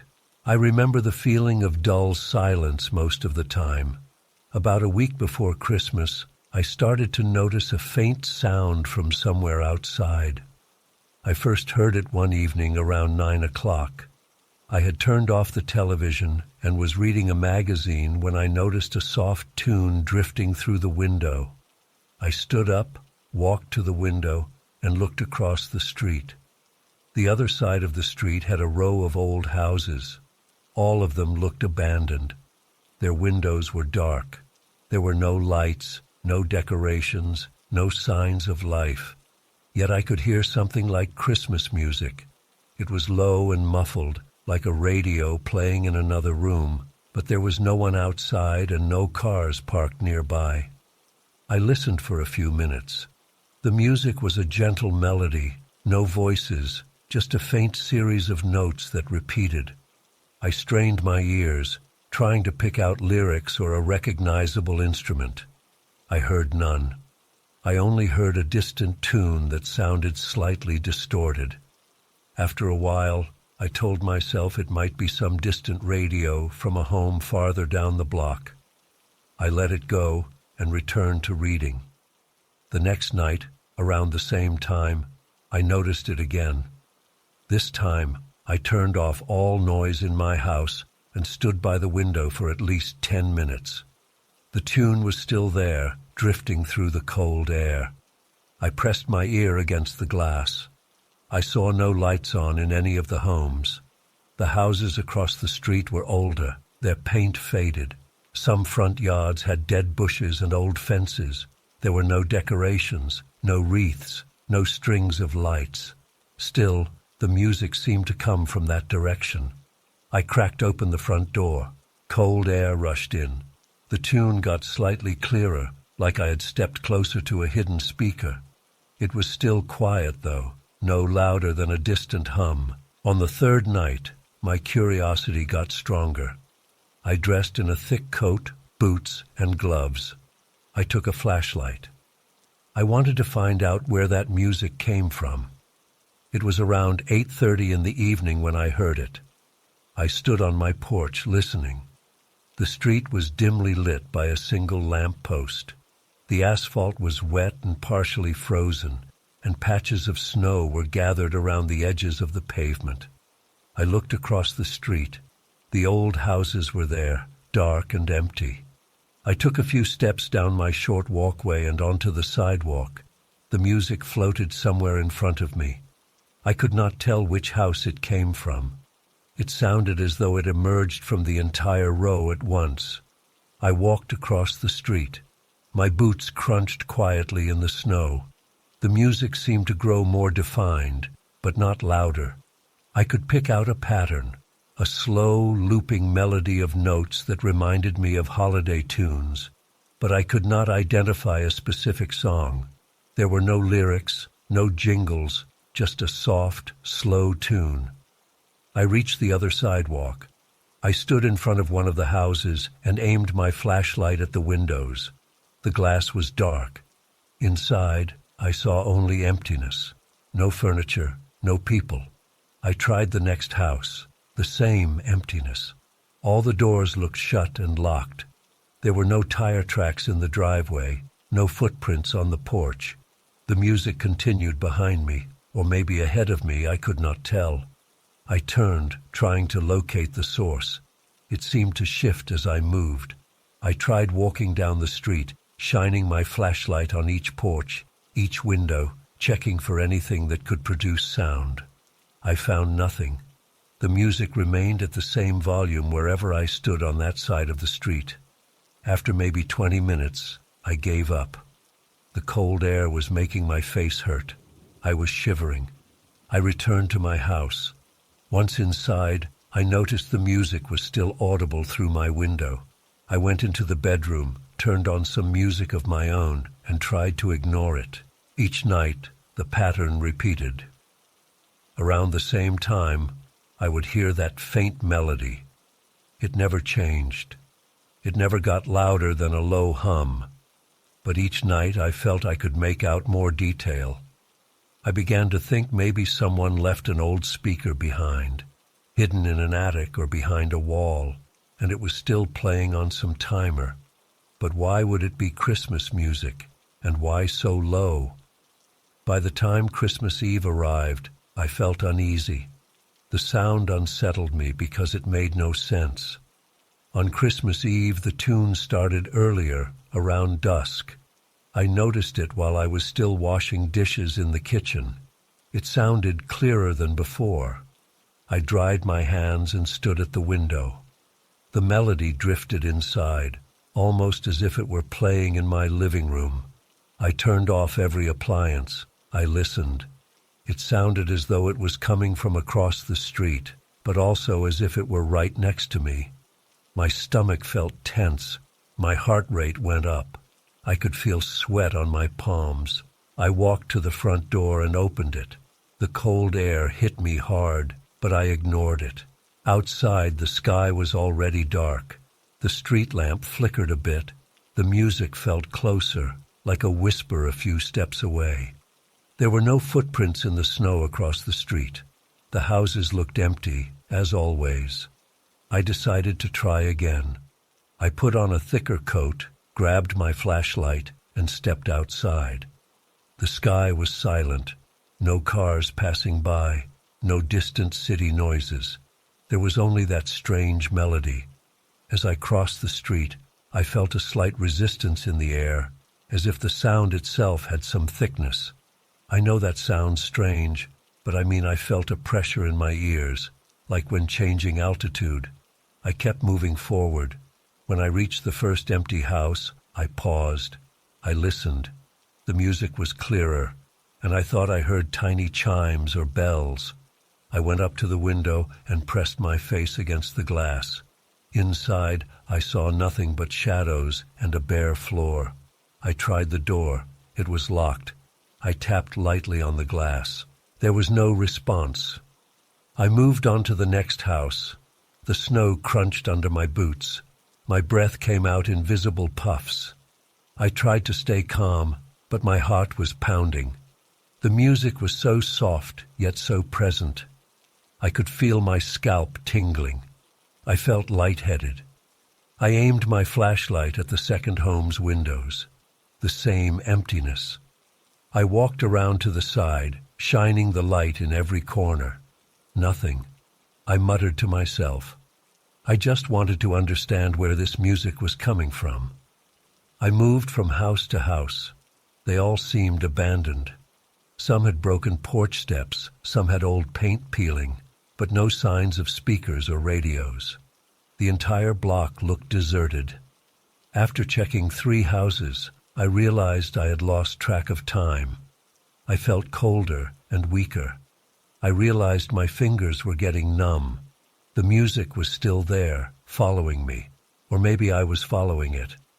I tried turning around quickly, hoping I might catch a glimpse of something, but there was nothing, just dark windows and cold wind. I decided to try a different approach. I stood in the middle of the street and listened, trying to pinpoint the direction. The tune seemed to hover in the air. I looked at the sky, checked the rooftops, scanned the sidewalks. The lamppost flickered again. I noticed my breath was shaky. My stomach felt tight. I realized my legs were trembling. I told myself this was ridiculous. It was just a sound. Maybe a hidden holiday decoration left behind by the previous owners. Maybe a prank. I wanted to end this. I went back home. Inside, the sound was still there, seeping through the walls. I locked the door and turned on every light. I paced around the living room. I opened the back door and checked the backyard. Silent, except for that faint tune drifting over the roof. I tried to ignore it, but I could not. I stood near the front window, watching the dark houses outside. The music seemed to grow even clearer, as if someone had turned a dial. I couldn't understand any lyrics, because there were none. It was just a series of notes that repeated in a slow pattern, like a carol with no singing, no chorus, just a quiet, looping sound. My ears started to ring. The music seemed to get inside my head. I felt a pressure behind my eyes. My heart pounded. I clenched my jaw. I opened the door again, determined to confront whoever was doing this. When I stepped outside, the street was silent. The music was gone. I listened hard, but I heard only the wind. I could hear a distant car horn far away, but no melody. I walked across the street again, checking the houses. Nothing. They looked as empty as before. I stood there, confused and angry. Where had the music gone? I stood outside for several minutes. My feet hurt from the cold. My ears felt numb. I returned home and locked the door, feeling exhausted. I sat on the couch and tried to calm down. The silence now felt worse than the music. At least when I heard it, I had a direction. Now I had nothing. I made myself a cup of coffee and tried to stay alert. After an hour or so, I decided to go to bed, hoping the morning would bring some clarity. Christmas morning came. I woke up with a heavy feeling in my chest. I walked to the window and looked outside. Snow covered the sidewalk. The old houses were still there, quiet and dark. There were no footprints anywhere, no cars, no movement. Everything looked normal and empty. I opened the door and listened. There was no sound, just the wind and my own breathing. I stepped onto the porch. The street lamp was off now. The day was cloudy and still. No melody, no voices, no bells, nothing. I checked the front of my house, the sides, and even the back again. I saw no wires, no hidden speakers. Nothing had changed since I moved in. The absence of the sound felt strange. I stood there for a while, remembering how I had heard it every night, how it had grown clearer on Christmas Eve, how it had felt like it was inside my head. Now it was gone. I felt relieved and uneasy at the same time. I spent that day alone in the house, trying to keep busy. I cleaned the kitchen, wiped down the counters, vacuumed the living room rug. I tried to watch a movie, but my mind kept drifting back to those strange nights. The memory of the sound lingered. The melody had no words, yet it felt like it had a purpose. I kept recalling how the air felt heavy when I crossed the street, how the flashlight revealed nothing, how the locked doors offered no clue. As the day went on, I listened carefully. I turned off the TV and closed my eyes just to check if I could still hear anything. There was nothing, just quiet. I touched my ears, wondering if I had imagined it all. But I remembered clearly the feeling of the music filling the room, the tension in my chest, the sweat in my palms. That was real. I knew it was. Yet there was nothing I could do about it now. The source was gone. No one would believe me if I told them. There were no signs left behind, no evidence. The next night passed in silence, and the night after that. Eventually, I tried to forget about it. But sometimes, late at night, I would sit in the dark, listening for anything unusual. I never heard that music again. The block remained quiet. The old houses stayed empty. Winter passed, and spring came. Nothing like that ever happened again. When I think about it now, I focus on the facts. I heard the music several nights in a row. I checked the houses, found nothing. On Christmas Eve it became clearer, almost overwhelming, and then it vanished. In the morning, there was no sign of anything. I cannot explain it. I remember the empty windows, the cold air, the tension in my body, and the strange sound hanging in the silent street. But I have no answers. I have only that memory and the uneasy feeling it still causes me when I think back on it.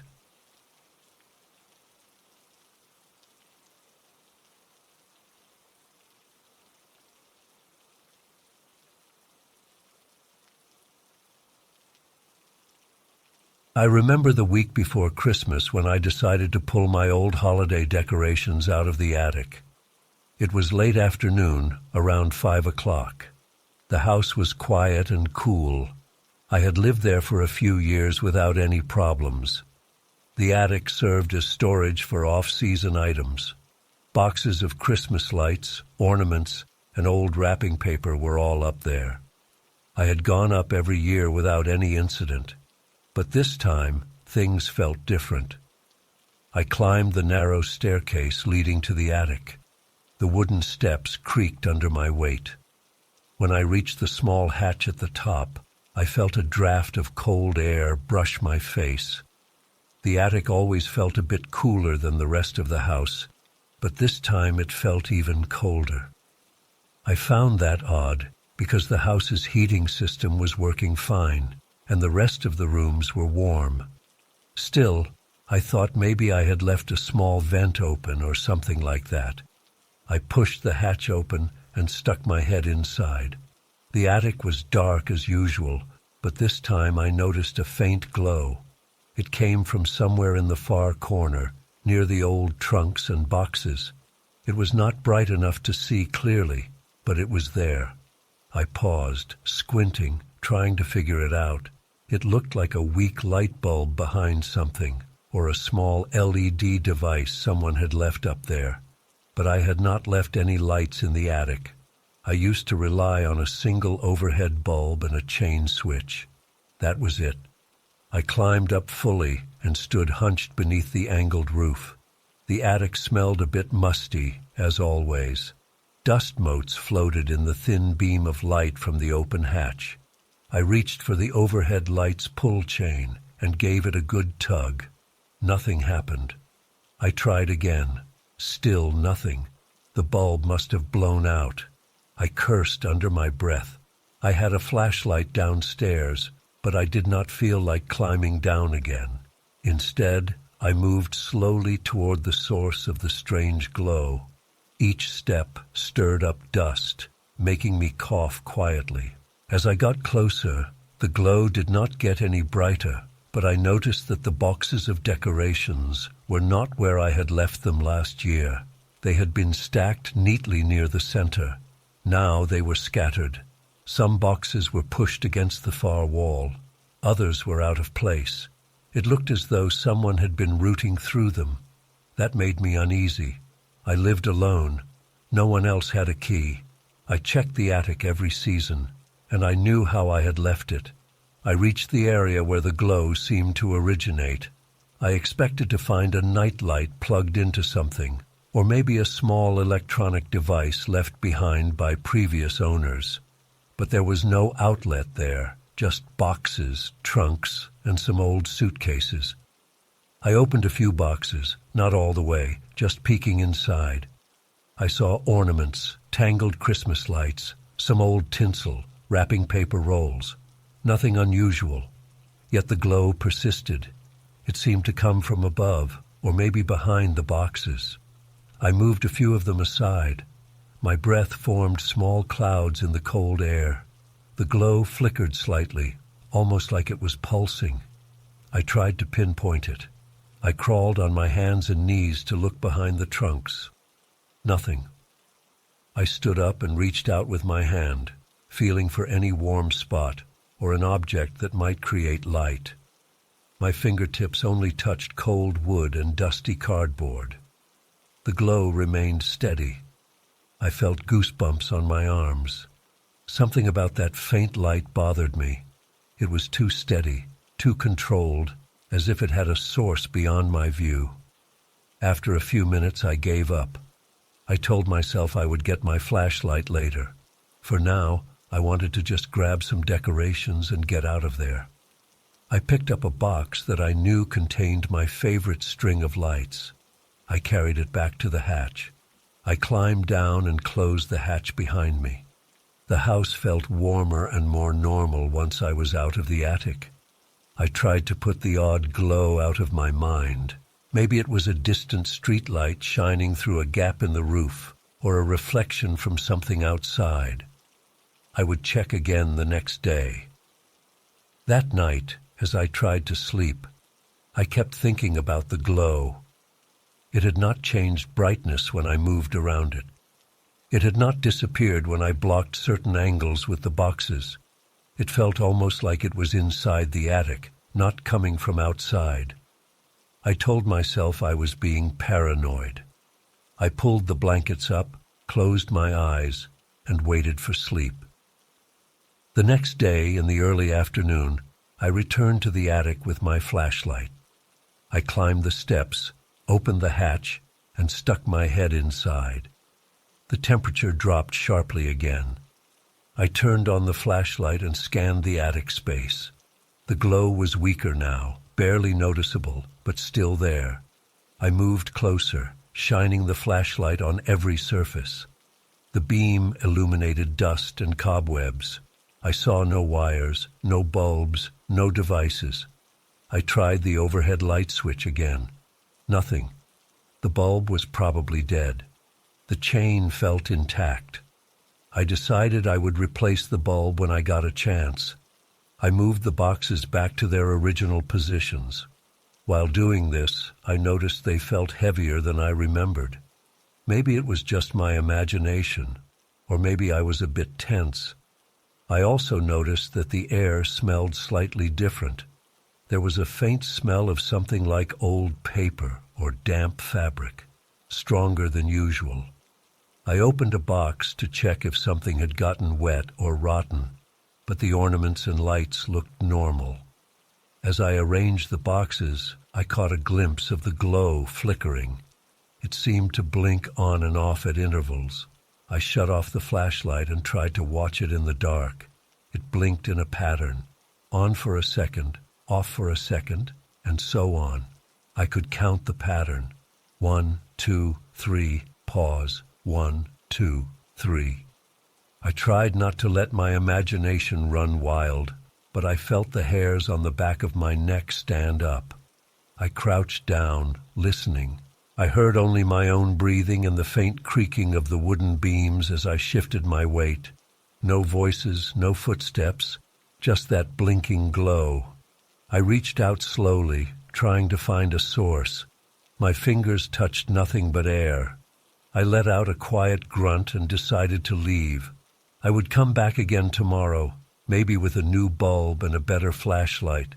For now, I had done what I needed. I grabbed the box with lights I had brought down and took them to the living room. That evening, I set up my tree and tried to relax. But I could not stop thinking about that attic. I thought about calling someone to check it out, but who would I call? I had no friends nearby, and calling an electrician for a mysterious glow sounded ridiculous. I locked all my doors and windows before bed. The night passed slowly. I dreamed of cold air and blinking lights. On the third day, I headed up again, this time in the morning. I wanted the sunlight to help me see better. I opened the hatch and noticed the attic was darker than I expected, considering it was daytime. I aimed the flashlight around. The glow was still there, faint, blinking in that same pattern. The boxes had moved again. Not much, just a few centimeters, but I could tell because I had left them lined up neatly, and now one of them was slightly angled. I felt a chill run up my spine. I stepped closer and tried talking out loud. I said, "Hello?" My voice sounded dead in the enclosed space. No reply. I waited. Nothing. I said, "Who's here?" Still nothing. Just the blinking glow. I felt my heart pounding. My mouth went dry. My hands shook a little. I backed up toward the hatch. I was afraid to turn my back on that corner of the attic. I could not understand what was happening. Could it be some electrical fault? Could it be a hidden device I was failing to find? I left the attic and closed the hatch. I made sure it latched properly. Downstairs, I tried to calm myself by making coffee. My hands were still shaking as I poured the water. I took a few sips and decided I would try one last time in the evening, this time bringing a fresh bulb for the overhead light. Maybe I could flood the attic with light and see what was causing that strange glow. That evening, I returned with a new bulb and a small stepladder. I climbed up, opened the hatch, and switched on my flashlight. The cold air greeted me again. I reached for the overhead light fixture. It was a simple socket with a chain. I unscrewed the old bulb and replaced it with the new one. Then I pulled the chain. Nothing happened. I frowned and pulled again. Still nothing. I checked the bulb. It looked fine. I pulled one last time. Darkness. The only light came from my flashlight and that faint, blinking glow. I cursed under my breath. Maybe the wiring was broken. I tried to ignore my frustration and walked toward the glow. The boxes were moved again, slightly scattered. I had not been gone that long. I knelt down and placed a hand on one of the boxes. It felt cold. I opened the lid. Inside were my old tree ornaments. They looked normal. I touched them. They were cold too, but that was expected in this weather. I closed the box and turned my attention to the corner where the glow seemed strongest. I tried something new. I took a piece of tape from my pocket and stuck it on the floor where I stood, marking my position. Then I moved a few steps to the left. The glow did not change intensity. I tried blocking it with my hand. That did nothing. It was not a beam of light. It felt more like a faint presence. I leaned forward, reaching out again. My fingers touched empty air. The glow blinked steadily. I felt my pulse in my neck. My breathing got shallow. I stood up and backed away slowly. As I backed toward the hatch, I felt my spine tingling. My legs felt weak. I imagined something standing behind me, but when I turned around, there was nothing, just the darkness and the faint light from below. I climbed down the ladder and shut the hatch firmly. I pulled it harder than usual, making sure it closed tight. I even pushed a small chair under it, as if to keep it sealed. I stood there in the hallway, breathing fast, trying to calm down. My chest felt tight. I tried to think of a reasonable explanation, but my mind was blank. For the rest of the night I stayed downstairs. I watched television with the volume low. I kept my eyes on the hallway leading to the attic stairs. Nothing changed. No noises came from above. No footsteps. No dragging sounds. Around midnight I got tired but could not sleep. I dozed off on the couch. I woke up in the morning with a stiff neck. The day was bright, and I felt a bit calmer. I decided to check the attic one last time. If the glow was gone, I would pretend this never happened. If it was still there, I would consider hiring someone to inspect the roof and wiring. I climbed the steps slowly, my heart pounding again. I opened the hatch. Sunlight streamed in through tiny gaps in the roof. I looked inside. The attic was quiet.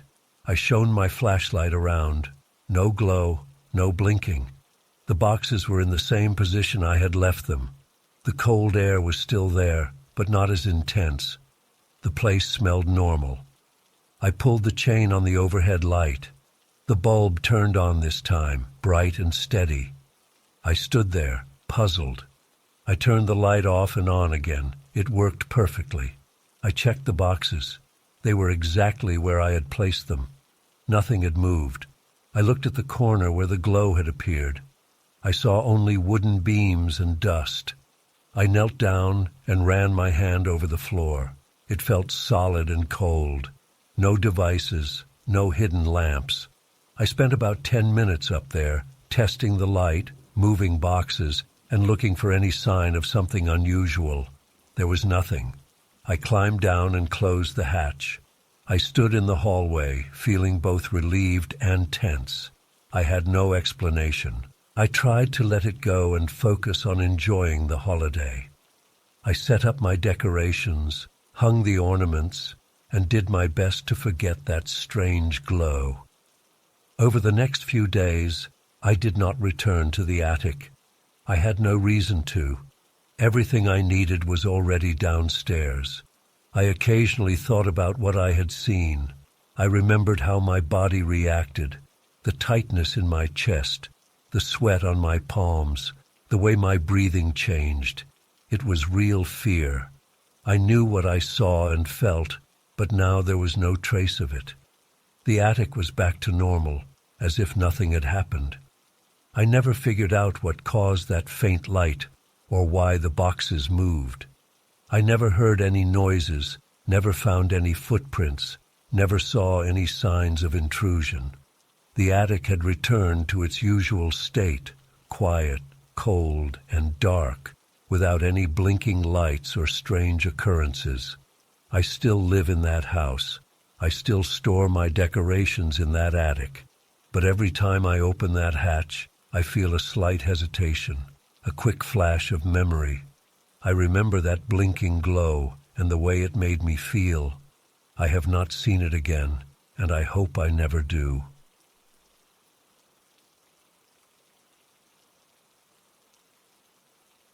I woke up early that morning because my room felt colder than usual. When I got out of bed, I walked to the window and lifted the blinds. Outside, the neighborhood was covered in fresh snow. It had snowed heavily overnight. The roof of my house, my yard, and the street were all white. The sun was still low, but the sky was clear. I noticed something strange on my roof, just a few feet from the edge. There were footprints, small and neat, as if someone had walked calmly across the tiles. I stared at them for a few seconds, trying to understand what I was looking at. My roof was pitched and slippery this time of year.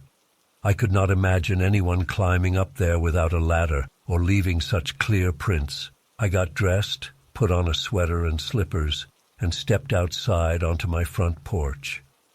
The cold air stung my face. I craned my neck, trying to get a better view of the roof. The footprints were still there, a line of small prints leading from one side of the roof to the other. There was no ladder leaning against the house. There were no marks on the snow below that would indicate someone had climbed up. The yard looked undisturbed. Only the roof had these strange footprints. I felt a slight tension in my stomach. It didn't make sense. I looked around at my neighbors' houses. Everything seemed normal. No one was outside yet. The street was quiet. The snow on the sidewalk was undisturbed.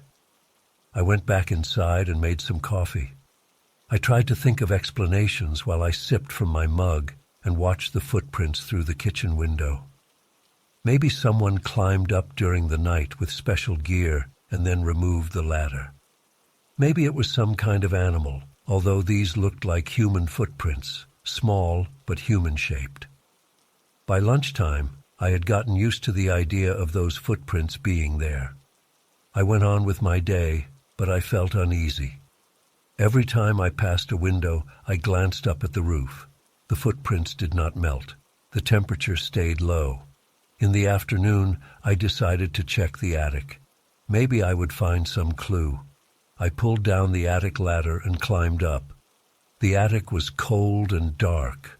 I turned on a small flashlight and inspected the rafters. Everything looked normal. There were no openings that would allow someone to enter. I tapped on the roof boards from inside. Solid. No footsteps could be heard. No leaks. No signs of disturbance. That night, I went to bed feeling uneasy. I lay there, listening to the quiet. Around midnight, I heard a soft noise above my head. It was light and muffled, like gentle steps on the tiles. I sat up in bed, heart pounding. I held my breath and listened. The sound continued for a few seconds, then stopped. I got out of bed and went to the window, opening it a crack. Cold air rushed in. I heard nothing now, just silence. I looked up at the roofline. I could not see much in the darkness. I whispered to myself, wondering if I had imagined the sound, but I knew I heard something. The next morning, I got up early again. I rushed to the window. The footprints had changed. There were more of them now. They formed a neat line going across the roof and then curving slightly. I opened the front door and stepped into the yard, craning my neck again. The pattern was organized, as if whoever made them was walking calmly, not slipping or sliding. I felt a chill run through my body. I checked the perimeter of the house. No ladders, no marks on the walls, no broken branches that could be used to climb. Nothing. I called a friend who lived a few blocks away and told him about it. He laughed, said I must be seeing things, maybe birds or something else. I knew these were not bird tracks. They were shaped like small boots. I tried to brush it off, but I could not. The day passed quietly. I worked from home, glancing outside every hour. The footprints stayed in place. That night I decided to stay up late. I turned off all the lights in my bedroom and sat by the window, waiting. Around 1 a.m, I heard the same soft steps. I moved slowly to the window and opened it a bit. The night air was freezing. I could see my breath. I heard a gentle scraping sound on the roof. It was so faint that I had to strain my ears. I leaned out carefully, holding onto the window frame. The roof was dark, and I could not see whoever was up there. I called out, "Who's there?" My voice sounded small and shaky.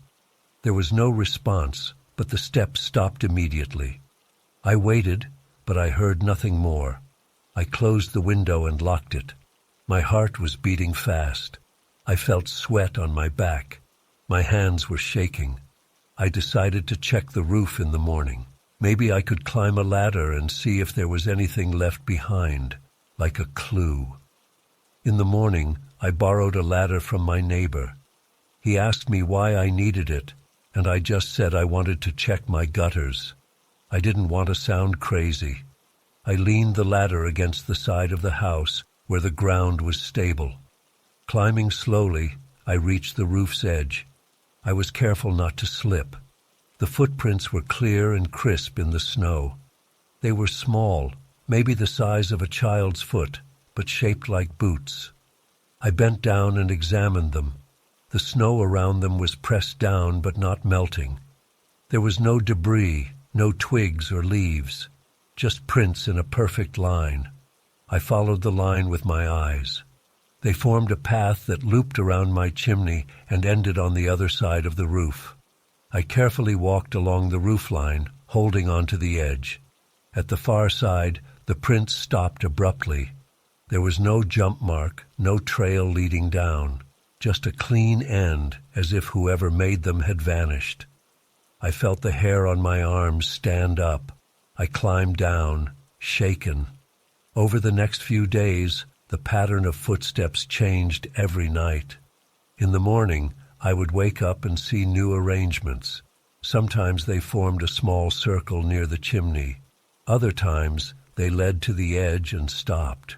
On one morning, I saw the prints arranged in a neat curved line, like someone pacing back and forth.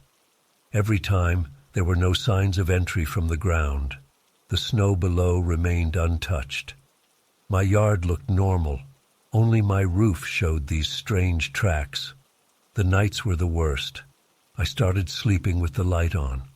I listened for the steps every night. Sometimes they came late, sometimes earlier. Always soft, always light, never rushed. I would open the window and call out, but get no reply. I tried shining a flashlight on the roof, but I could not catch anyone. My throat got sore from the cold air. My eyes burned from lack of sleep. I felt my nerves fraying. I considered calling the police, but what would I say? Footprints on the roof that appear every night and vanish by day. No sign of trespassing on the ground. They would think I was imagining things. As Christmas approached, the pattern continued. Every morning I found new footprints. Every night I heard those gentle steps. I checked the attic again and again, never finding anything. I even placed a small camera in my bedroom window, pointed at the roof, hoping to catch some movement. But the angle was poor and the camera's battery didn't last through the night. I got no useful footage, just darkness and faint shadows. The tension built inside me. My mouth was dry most of the time. My chest felt tight. I tried to act normal during the day, but my mind kept returning to those footprints. What made them? Why were they so organized? Why no sign of entry or exit? I started talking to myself around the house, just to break the silence. Sometimes I tapped on the ceiling with a broom, yelling at whoever might be up there. No answer, just silence. On the morning of Christmas Eve, I woke up early again. I rushed to the window. The footprints were there, arranged in a perfect circle near the center of the roof. I stood outside, looking up for a long time. The air was crisp, and I could smell the faint scent of pine from somewhere down the street. But on my roof, just those clear prints. I felt exhausted and annoyed. I wanted this to end. I paced in my kitchen, drinking too much coffee. I decided to stay up the entire night, watching the roof. That night, I turned off all the lights in my house. I sat in the dark living room, facing a window that gave me a partial view of the roof. I waited. The clock ticked. I heard the wind outside. Around midnight, I heard a soft scuff on the shingles. I froze, holding my breath. The footsteps continued, tapping lightly above my head. I grabbed a flashlight and moved quietly to my bedroom. I opened the window carefully. The night was silent except for those steps. I shone the flashlight on the roof. For a split second, I thought I saw a faint shape move across the beam of light. I blinked, tried to focus, but the shape was gone. The steps stopped. I called out, my voice cracking, asking who was there. Silence. I waited a few more minutes, but heard nothing. I closed the window and felt tears welling up, out of frustration and fear. My hands were shaking badly. I did not sleep that night. I sat on the couch until dawn. When the first light of morning crept through the window, I finally got up and looked outside. The roof was clean. The snow remained, but the footprints were gone. I blinked and pressed my face to the glass. Not a single track remained. The roof looked undisturbed, as if nothing had ever been there. I stepped outside, rubbing my eyes. No footprints on the roof, no sign of anything strange. I stood there for a long time, feeling empty and confused. Christmas morning passed quietly. The neighborhood woke up, people greeted each other, cars drove by. I watched from my porch. My roof was bare, the snow untouched by prints. I felt relieved and uneasy at the same time. After all those nights of hearing steps and seeing tracks, now there was nothing. It felt like the end of something I could not explain. I spent the rest of the day trying to relax.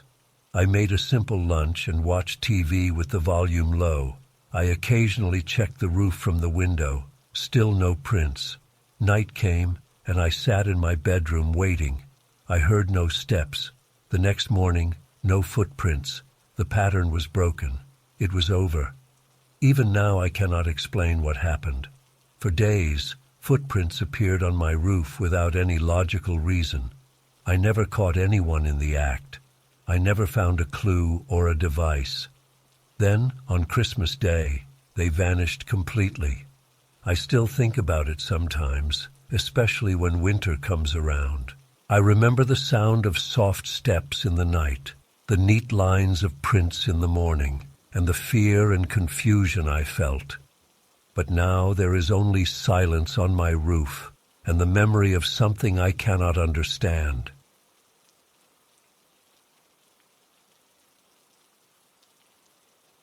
I put up my Christmas tree a few days after moving into this small house. It was a quiet neighborhood. I was new here, and I didn't know anyone. I bought a box of glass ornaments at a local store. They looked nice, clear, shiny balls that reflected the room like tiny mirrors. I hung them all around the tree, along with some lights and a simple star on top. I stood back and admired my work. The tree looked good. The ornaments were bright and clean. A few nights later, I noticed something odd. I had turned off the TV and most of the lights. I was just sitting on the couch, enjoying the quiet before bed. I glanced at the tree and saw that the glass ornaments looked different. Instead of shining, they seemed dull, like the surface had fogged up. I frowned and got up to take a closer look. The ornaments were not broken. They were not cracked. But instead of reflecting the room, they had a hazy look, as if someone had blown cigarette smoke inside them. I tapped one lightly with my fingernail. It made a faint click. I leaned in closer, squinting in the dim light of a nearby lamp. I couldn't see my reflection clearly anymore. I stepped back, thinking maybe it was just the lighting. The lamp was on the other side of the room, not as bright as the overhead lights I had used when I decorated. I went to bed trying to ignore it. The next morning, I came downstairs and looked at the tree.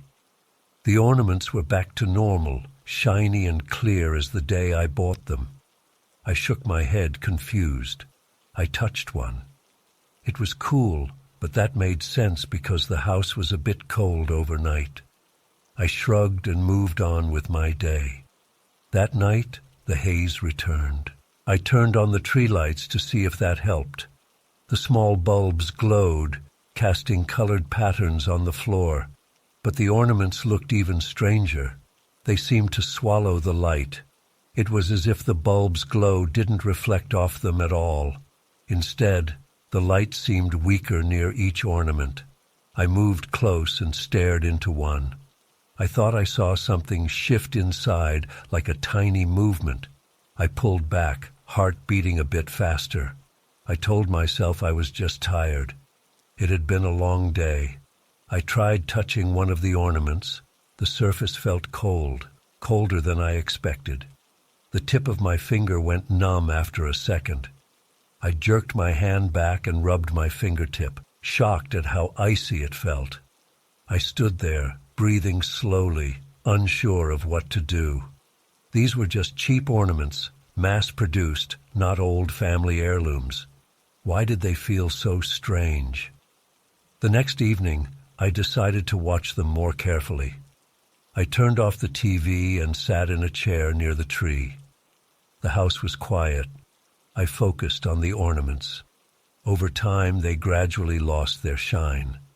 It took maybe an hour for them to go from clear and reflective to dull and foggy. I watched closely. They didn't all change at the same speed. Some dimmed faster than others. Around midnight, each one looked completely opaque. I leaned in. I thought I saw tiny specks moving inside, but it was too dark to be sure. I heard faint clicking sounds like gentle taps from inside the glass. My throat felt dry. I tried to swallow, but it felt like a lump was stuck. I turned on a lamp beside me and looked again. The light didn't help. It only showed me that the ornaments were no longer reflecting anything. They looked solid, as if filled with mist. I touched one again, and it felt cold enough to make me pull my hand away quickly. I rubbed my palms on my jeans. My heart beat faster. I didn't feel safe. I decided to unplug the tree lights and go upstairs. Maybe if I ignored it, it would go away. I lay in bed, listening to the silence. The house creaked softly as it settled. I closed my eyes and tried to sleep, but I kept picturing those ornaments. That faint click they made, as if there was pressure inside the glass. I considered taking one off the tree and breaking it, just to see what was inside. But I was afraid. Afraid of what I might find, and afraid of shattering glass everywhere. The next morning, I rushed downstairs. The ornaments were clear again, perfect as if nothing had happened. I looked at them from all angles. They reflected my face, the room, and the morning light. They felt normal. I touched one. It was just cool, not freezing. I tapped it gently, a normal glass sound. I pulled up a stool and studied the entire tree. Nothing else was strange. The lights, the star, the tinsel, all fine. For the next few days, the pattern repeated. During the day, the ornaments looked normal. At night, when I watched them, they fogged up. The clicks and subtle movements inside continued. My tension grew. I tried leaving the room and returning suddenly to see if I could catch something in the act. Nothing changed. They always ended up opaque by late evening. One night, I tried turning the tree lights on and off at different intervals, thinking maybe the lights triggered something. When I turned on the lights, the ornaments seemed to absorb the brightness. The bulbs looked dimmer than before. The ornaments didn't glow or reflect. They just stayed dull, like frosted glass. When I turned the lights off, the ornaments stayed the same. No improvement. I became frustrated. I spoke aloud, even though I was alone. What the hell is going on? My voice sounded shaky in the quiet house. I approached one ornament, holding a small flashlight. I shined the beam directly onto it. The light did not reflect back. It was like shining it into a piece of dark stone. Inside, I saw a faint shape shifting. I gasped and jerked back, nearly dropping the flashlight. My heart hammered in my chest. I moved away from the tree, breathing hard. Something was inside those ornaments, something that moved and clicked. My stomach churned. I needed to decide what to do. Should I remove them? Throw them out? Smash them? I grabbed a thick towel from the kitchen and returned to the living room. I wrapped my hand in the towel and reached for one ornament. I tried to pull it off the branch slowly. It resisted at first, as if the hook was stuck. I jiggled it, heart pounding. Finally, it came free. I held it in the towel, not touching it with my bare fingers. I brought it closer to my face. It was dull and foggy. I leaned in and listened, a faint clicking, like distant cracking ice. I shook it gently. Something inside scraped the glass. I swallowed hard, feeling sweat on my neck. I thought about smashing it in the sink, but I worried about shards. I decided to go outside. I put on a coat and opened the front door. The street was quiet. Snow covered the lawn. I walked to the backyard where no one could see me. I placed the ornament on the ground and picked up a small rock from the flower bed. I hesitated. Breaking it felt extreme, but I had to know. I knelt down, held the ornament steady with my free hand, wrapped in the towel, and tapped it lightly with the rock. It didn't break. I tapped harder. The glass cracked, making a sharp sound that echoed in the night. I froze, waiting. The ornament cracked open, and something like a thin layer of frost escaped, a cold mist that touched my face. I jerked back and coughed. Inside the ornament, I saw only tiny shards of glass and a thin layer of ice crystals. Nothing alive, nothing that moved, just water droplets freezing in the cold. I wiped my face, breathing fast. The ornament was empty now. Had I imagined the movement, the clicking? I went back inside, upset and confused. One ornament was gone, broken in the yard. I hung my coat and stood in front of the tree again, staring at the remaining ornaments. They were all dull and opaque, except now there was a small gap where I had removed one. I watched them for a long time but didn't see any further movement. I touched one again with my towel, still freezing. I backed away and sat down, arms folded across my chest. Eventually, I went to bed. I slept poorly, dreaming of hollow glass balls filled with cold air. In the morning, I rushed downstairs. Every ornament was back to normal, clear and bright. The spot where I had removed one now looked odd because there was a small empty space. I touched a few of them. They felt normal and room temperature. I wondered if I should remove them all in daylight and store them away. But curiosity held me back. I needed to understand this. I spent the day running errands, trying to distract myself. At night, I came home and approached the tree again. The ornaments were starting to fog up, just like before. I sat down with a notebook, writing down what I observed. Around 8 o'clock, they began losing their shine. By 9, they were halfway opaque. By 10, they were fully dull. By midnight, I heard the faint clicks again. I tried tapping on the glass lightly with a pen. The clicks stopped for a few seconds, then resumed. I turned on the tree lights. The bulbs looked weak, as though the ornaments were somehow draining their light. I flicked the lights off. No change. My chest felt tight. My breathing was shallow. I felt trapped by this weird situation. They were just ornaments, but they behaved like something else. I got up and paced the room, glancing at the tree every so often. I wondered if breaking them all would solve the problem, but the idea scared me. I didn't know what I might release. The one I broke only contained icy mist, but what if the others held something different? Christmas Eve arrived. I woke up feeling tense. I knew something had to change. That night, the ornaments turned opaque earlier than usual. By early evening, they were already dull and clicking. I tried to ignore them, focusing on a book, but I couldn't. The sound got into my head. I closed the book and turned on all the lights in the living room. The ornaments remained opaque.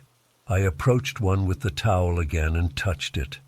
This time, it felt colder than ever. I gasped, pulling my hand away. My fingertip felt numb.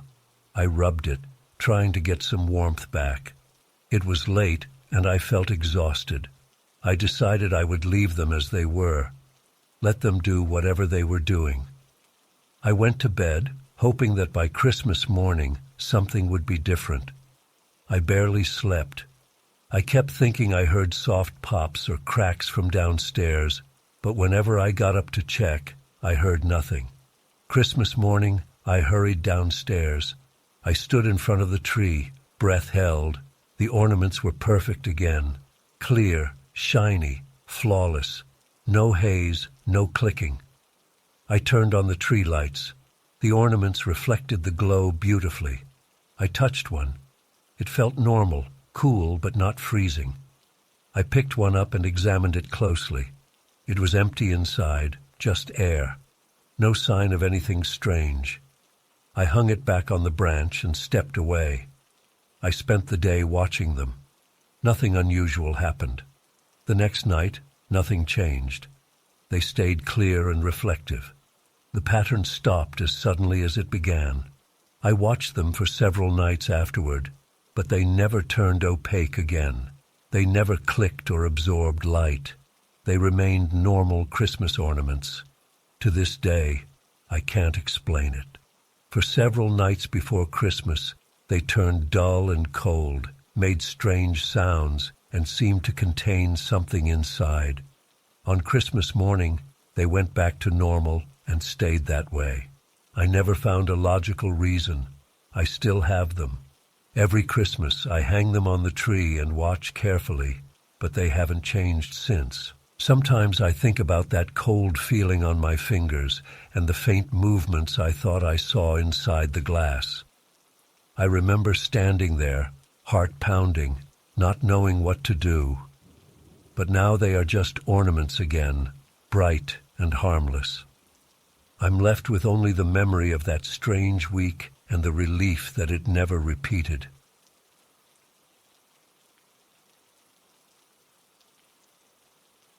I placed a simple chair in the corner of my living room a few days before Christmas. I wanted extra seating for guests. It was a small armchair with worn fabric and wooden legs. I had no sentimental attachment to it. It just seemed practical to have one more spot for someone to sit. I put it in the far corner, near the bookshelf. That was the only place where it fit without blocking the walkway. After setting it up, I didn't pay much attention to it. The first night, I watched TV and went to bed at a normal time. In the morning, I walked into the living room and glanced at the corner. Something about the chair looked different. The cushion looked pressed down, as if someone had sat there. I was certain I had fluffed it before placing it. I stepped closer and touched it. The fabric had faint creases. I shrugged it off. Maybe I had pressed on it with my hand without noticing. I straightened it and went about my day. That night, I stayed up reading. I turned off the TV and sat on the couch, glancing occasionally at the chair. I didn't see anything unusual. The room was quiet. I turned off the lights and went to bed. In the morning, the same thing had happened. The chair looked used. The cushion had that slightly flattened look again. This time, I tried to remember if I had touched it. I didn't think I had. I ran my hand over the cushion. The indentation was clear. It looked exactly like someone had sat there for a while. I felt a slight tension in my chest. It made no sense. I lived alone. I locked all the doors. No one had visited. I looked around the living room. Everything else was normal. The windows were closed. The tree in the corner was decorated with lights. The couch and coffee table were undisturbed. Only that chair looked different. I decided to ignore it. Maybe the cushion was cheap and tended to lose shape overnight. I pressed it firmly, plumped it up, and left for work. The third morning, it happened again. The chair looked used. I stood there, hands on my hips, staring at it. I got close and sniffed. I don't know why I did that. I guess I just wanted some clue. I smelled something faint, like pine or fresh wood, even though the chair had no such scent when I bought it. I leaned in closer, sniffing the fabric. The smell was very mild. I touched the wooden armrest. It felt cool, normal. I tapped it. It made a solid sound. I couldn't see any dust or hair that might indicate an animal. I looked behind it, checked the bookshelf, the curtains, the floor. Everything was clean. That night, I stayed up later. I turned off all the lights except a small lamp. I sat on the couch and watched the chair. The house was silent. I had no TV on, no music. I listened to the faint hum of the fridge in the kitchen. Time passed. I got sleepy. I forced myself to stay awake. Around midnight, I heard a soft creak. It sounded like wood under stress, like when someone shifts their weight on an old chair. I froze, staring at that corner. The chair looked empty. I could see its outline in the dim light. I didn't see it move. I heard nothing else. Eventually, I got too tired and went to bed. In the morning, the chair was pressed again. The indentation in the cushion was clearer than before. My stomach felt tight. My hands felt a bit shaky.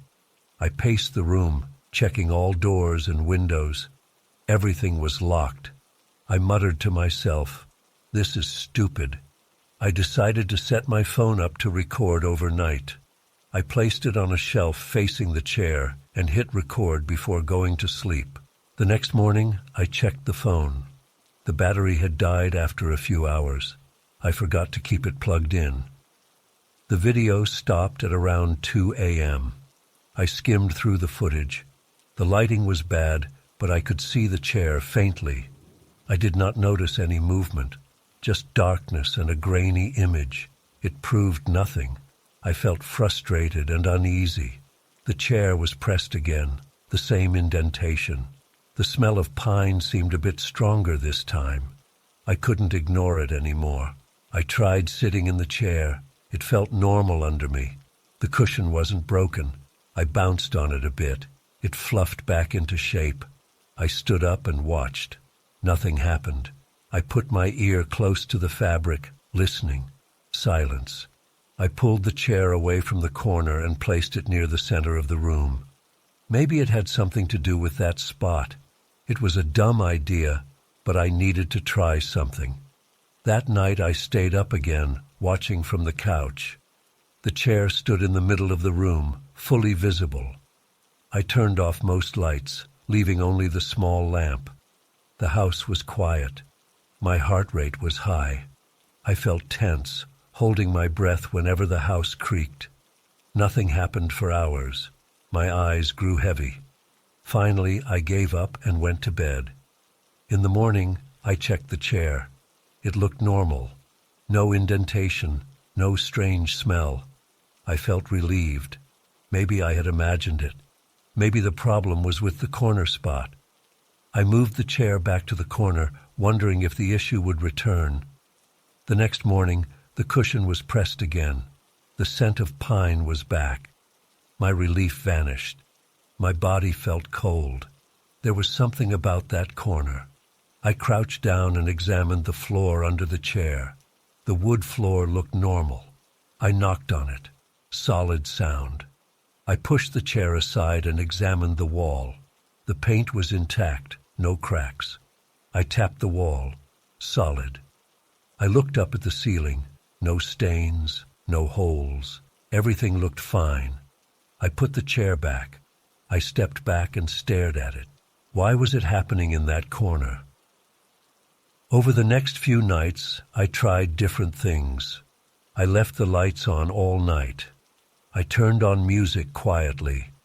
I sprinkled a bit of flour around the chair to see if there would be footprints. In the morning, no footprints, but the chair was pressed again. The flour was undisturbed, no marks in it. That made me even more uneasy. If something sat there, why didn't it leave a track? I felt a growing sense of dread. My mouth got dry whenever I entered the living room. I started to feel anxious at night, imagining someone sitting there while I slept. I lay in bed, listening. Sometimes I heard soft creaks from the corner of the living room. I tried to ignore them, but they got under my skin. My hands shook when I thought about it too much. I checked the lock on my front door 3 times before sleeping. A few days before Christmas, I decided to confront it directly. I armed myself with a flashlight and a long wooden spoon. It was silly, but I felt safer holding something. Late at night, I turned off all the lights and stood near the wall switch, staring at the chair. I waited. After maybe an hour, I heard the soft creak again, like someone shifting in the chair. My heart pounded. I flicked the light on immediately and rushed toward the chair, flashlight shining on it. Empty. The cushion looked slightly depressed. I moved my hand over it, and it felt colder than the rest of the room. I gasped, stepping back. I touched the armrest. It felt normal. The smell of pine was stronger now, like a fresh branch. I checked behind the chair quickly. shoving it aside and shining the flashlight on the wall and floor. Nothing. Empty space. No opening. I cursed under my breath. I placed the chair back. My breathing was fast. I could feel sweat on my forehead. I turned the lights off again and waited longer, determined to catch whatever this was. At some point in the night, I must have dozed off. I woke up to a faint click somewhere in the room. I looked at the chair. I couldn't see well in the dark. I fumbled for the light and turned it on. The chair cushion was fully pressed, as if someone heavy sat there right now. I rushed forward and grabbed at the air above it. Nothing. Just empty space. I touched the cushion. It was cold and depressed. I pushed down on it, trying to flatten it out. It felt resistant, as if there was weight. Suddenly, it popped back up, making me stagger. I fell back, heart racing. I decided I'd had enough. I took the chair and dragged it out of the corner. I hauled it through the hallway and into the garage. I tossed it in there, breathing hard, wiping sweat from my face. I locked the door to the garage and stood in the kitchen, calming down. The living room corner looked empty without the chair. I cleaned up the flour from my previous test. I opened a window to clear the pine smell. The air felt lighter somehow. That night, I slept better. No creaks woke me up. In the morning, I checked the corner. Nothing had changed. No smell, no indentation, just an empty space where the chair used to be. I considered leaving the corner empty. Maybe I didn't need that extra seating. I never had that many guests anyway. Over the next few days, the tension eased. I felt more relaxed in my own home. I stopped checking locks repeatedly. I slept through the night without waking. The strange events seemed to end the moment I removed that chair from the corner. On Christmas Day, I invited a friend over. We sat on the couch, had some snacks, watched a movie. He asked about the missing chair, noticing the empty corner. I shrugged and said I got rid of an old piece of furniture. He didn't ask more. I could have told him the whole story, but I didn't want to sound crazy. The house felt normal now. I was glad I took action. Later that night, after my friend left, I stood in the living room for a while, looking at that corner. I remembered the sound of creaking wood, the smell of pine, the feel of that cold cushion under my hand. I remembered how helpless I felt, unable to explain what was happening. Now it was over. The corner was just a corner again. I never brought that chair back inside. Eventually, I donated it. I never found a logical explanation. It seemed that something sat there at night, leaving no trace except a pressed cushion and a faint smell. Without the chair, that presence never returned. I moved on, but I can still recall the feeling of standing alone in the dark, holding my breath, waiting to catch something I could not see. I sometimes wonder what would have happened if I had left the chair in that corner. Would the pressing have gotten deeper? Would I have eventually seen something sitting there? I don't know. I'm just glad I don't have to find out. The corner remains empty. The rest of the house is quiet and normal, and that's how I want it to stay.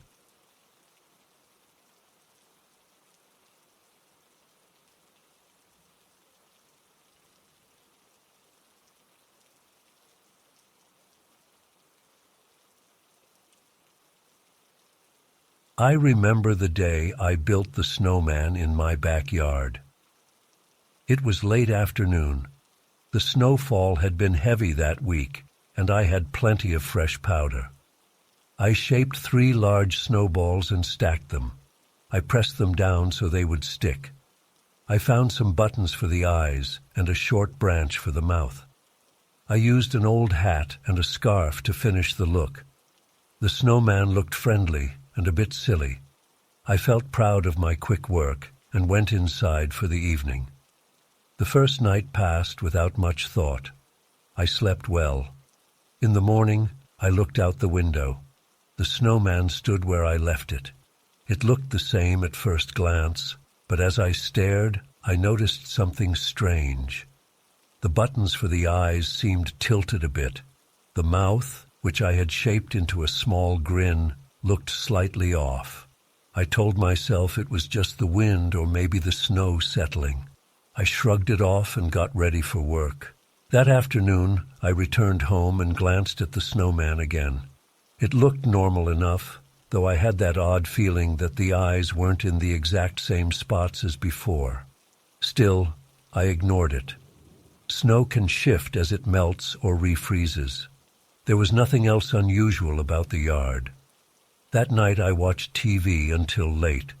Before going to bed, I decided to peek outside one more time. I stood by the window and looked at the snowman under the faint moonlight. The yard was silent. No footprints, no animal tracks. The snowman was still, but its head looked slightly turned, as if facing more toward my bedroom window. I swallowed hard and stared for a minute. Nothing moved. I tried to laugh it off, telling myself I must be tired. I went to bed. In the morning I checked again.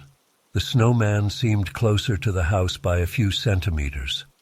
I could see its base left a small trail where it once stood.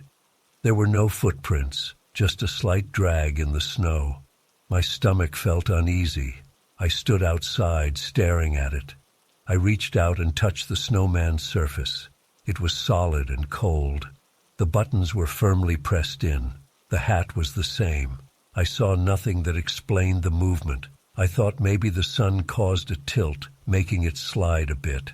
I returned inside, trying to calm myself. Over the next few days, small changes continued. Each night, I noticed the snowman's posture shift very subtly. Its head seemed to tilt more to the left one night, then slightly forward another night. The buttons did not fall off, but they seemed to move around just a bit. One morning, I found the snowman leaning so that it faced my bedroom window directly, as if watching me sleep. I felt a chill run down my back. My pulse sped up. I stood in the snow, staring at it. My breath fogged in front of me. The yard was empty. The fence was closed. No signs of anyone sneaking in. I considered knocking the snowman down, but I hesitated. It felt stupid to be afraid of a snowman. I decided to ignore it. Maybe it was just the snow shifting after all. Maybe I was imagining the changes.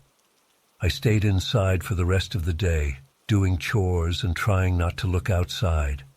That night, I turned off all the lights and looked out again. The moon was bright. The snow sparkled. The snowman stood there, still and silent. I stared for a long time, trying to catch any movement. My heart beat loudly in my ears. I waited, feeling the cold air from the window frame. After several minutes, nothing changed. I felt a bit foolish. I went to bed, leaving a small lamp on in the hallway. Around midnight, I woke up. I had heard something. It was soft, like a whisper or a quiet scraping sound. I got out of bed, heart pounding, and walked slowly to the window.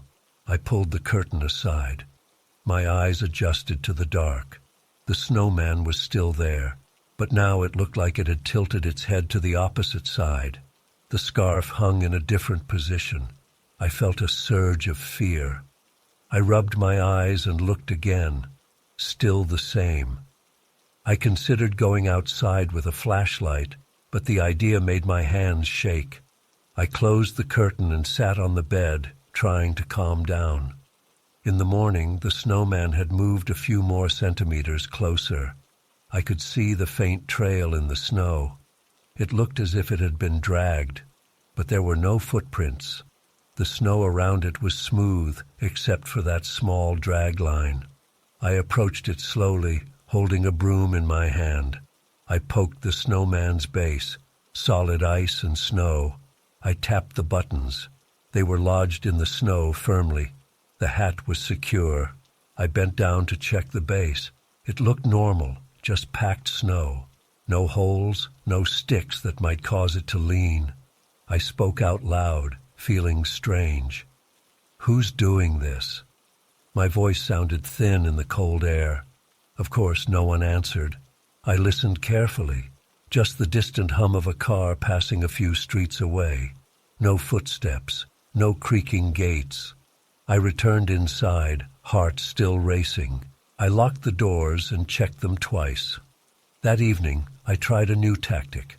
I set up my phone on a windowsill inside the house, aimed at the snowman to record all night.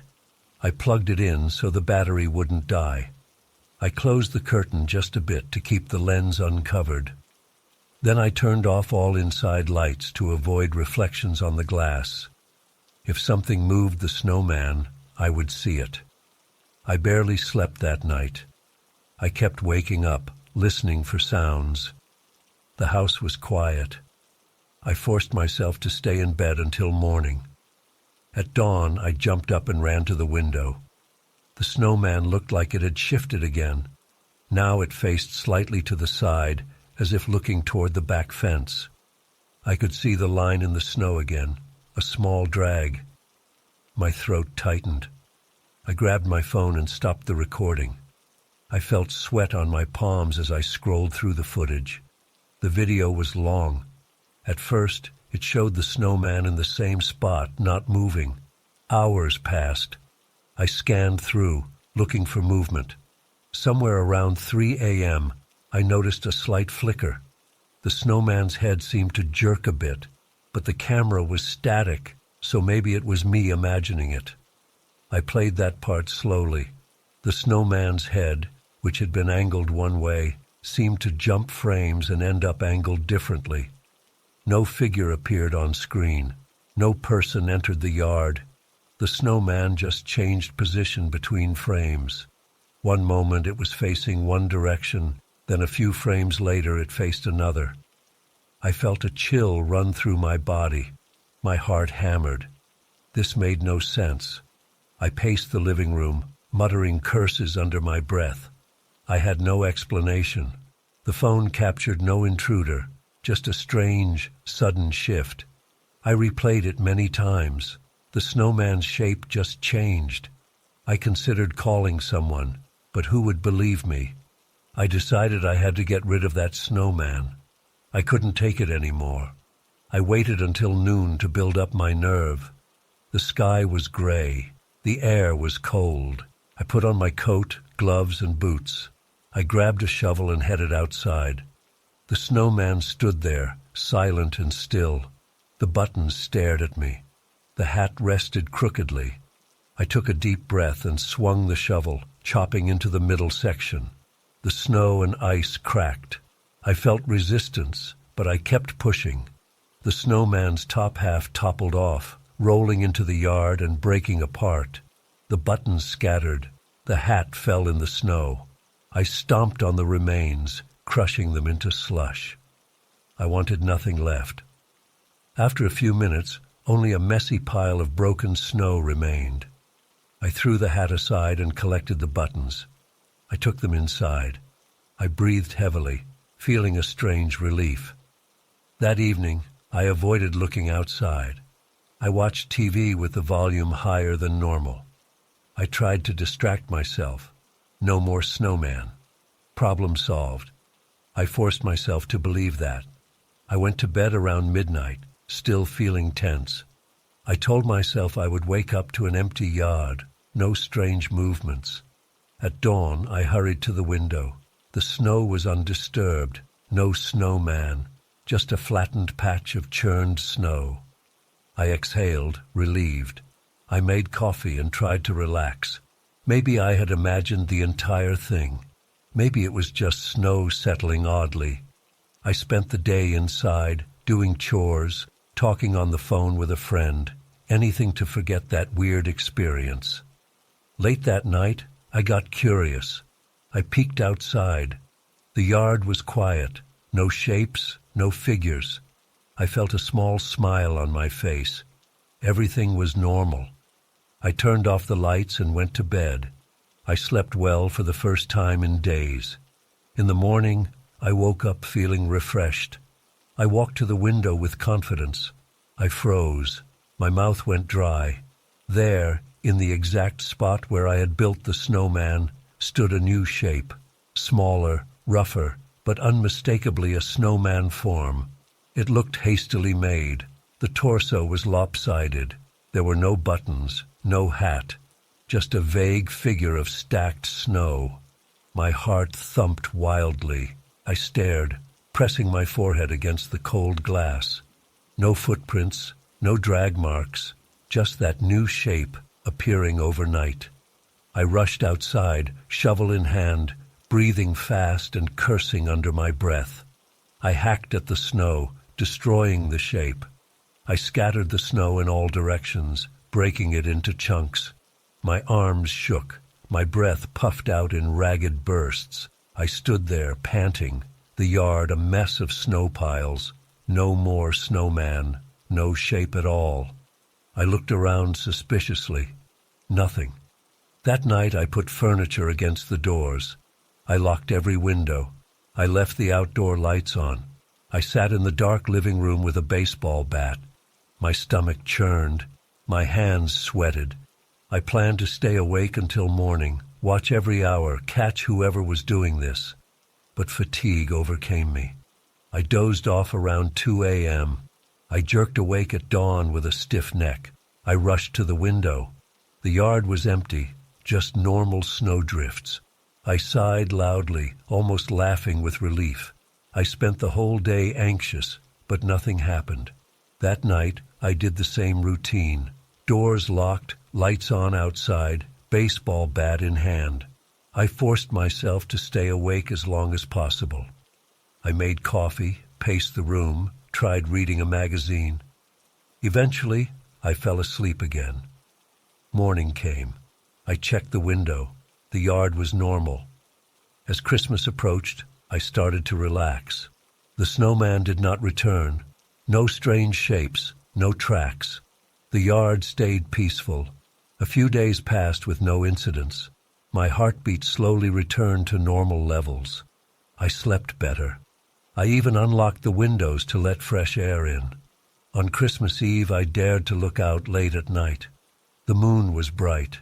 The yard was still. Just white snow and quiet shadows. I felt silly for being so scared.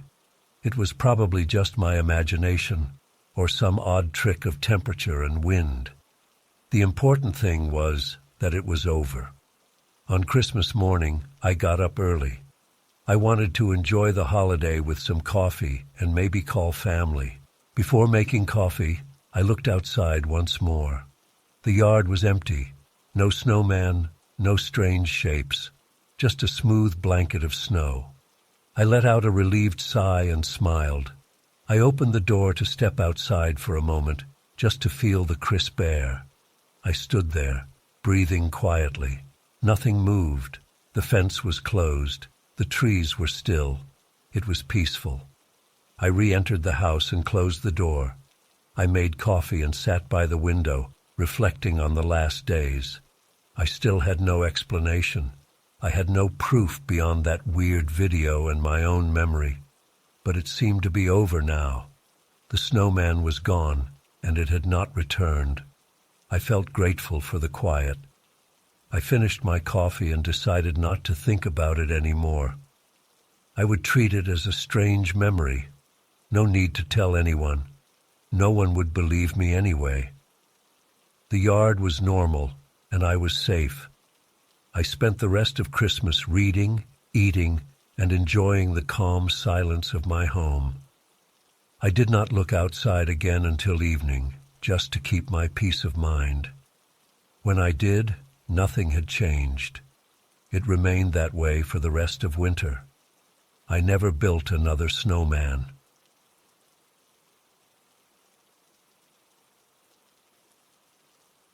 I had arranged all the Christmas presents under the tree a week before the holiday. I lived alone, but I liked to prepare early. I placed the gifts in a neat pile, each carefully wrapped. The tree stood in the corner of my living room, lights twinkling softly. The house was quiet. It felt cozy.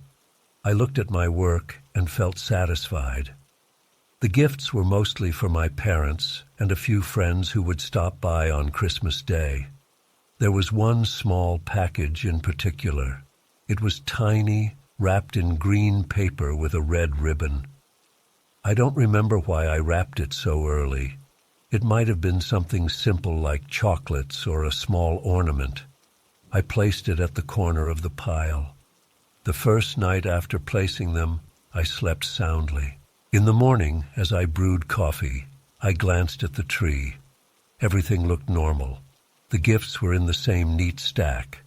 But as I drank my coffee and stared a bit longer, I noticed that the small green package had moved. It was now angled differently, no longer perfectly aligned. I frowned. Maybe I had bumped the tree somehow.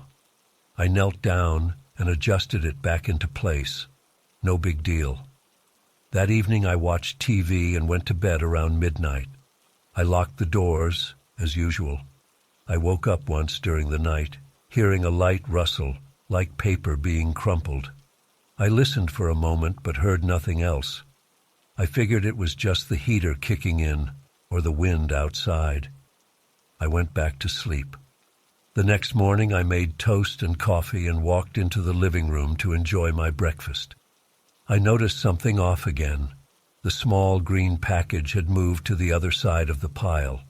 It lay on top of a larger box now, not where I left it. This made me uneasy. I hadn't touched it. The doors were locked. I had no pets. No one else had a key. I tried to remain calm. Maybe I just remembered its position incorrectly. I placed it back at the bottom of the pile, firmly, and pressed the other boxes around it. I went about my day, trying not to think about it. That night, I decided to stay up a bit later. I sat on the couch, reading on my phone and keeping the lights dim. The tree lights glowed softly. The pile of gifts looked still. I felt a bit silly, but I wanted to catch any movement. Around 1 a.m., my eyes grew heavy. I almost fell asleep on the couch. I thought I heard a faint rustling sound again, like wrapping paper being brushed. I snapped fully awake and aimed my phone's flashlight at the tree. Nothing moved. The gifts looked normal, but I could swear the small green package's ribbon was now facing a different direction. I stood up, heart beating faster.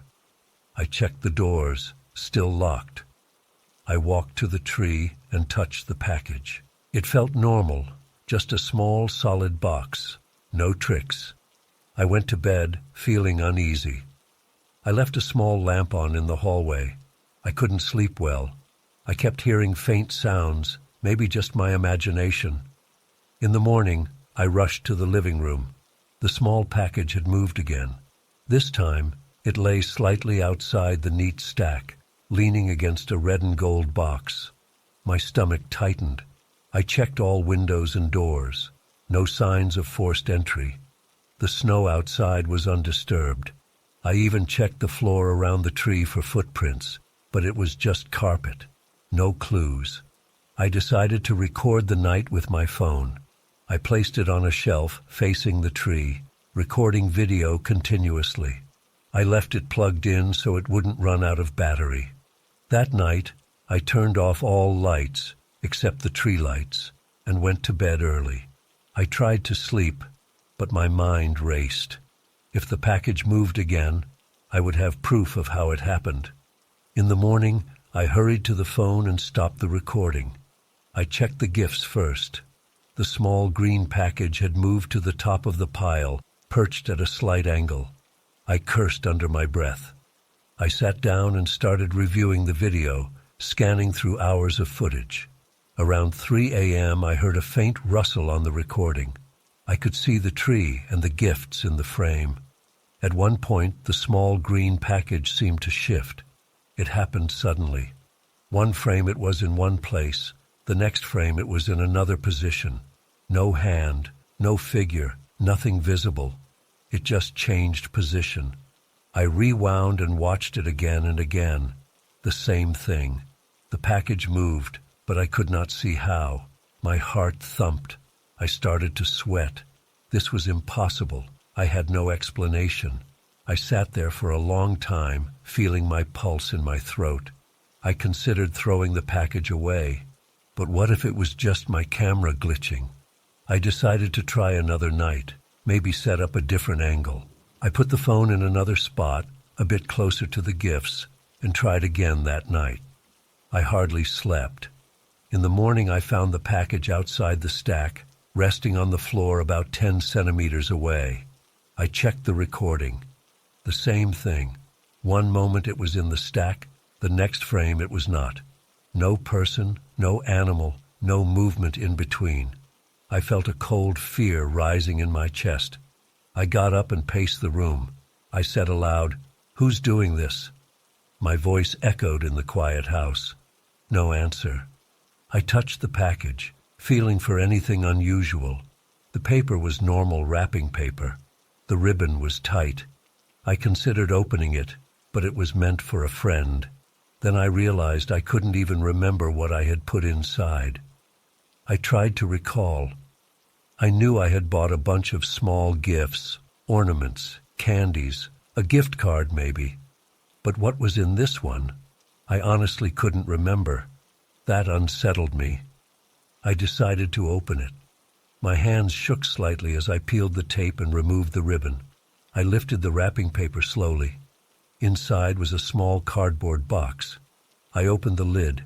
It was empty, completely empty. No candy, no ornament, nothing. An empty box. I stared at it, confused and angry. Why would I wrap an empty box? That made no sense. I always buy gifts with care. Had I accidentally wrapped a spare box by mistake? I took a deep breath and closed the box.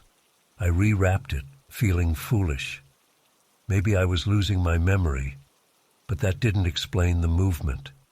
I decided to leave it unwrapped.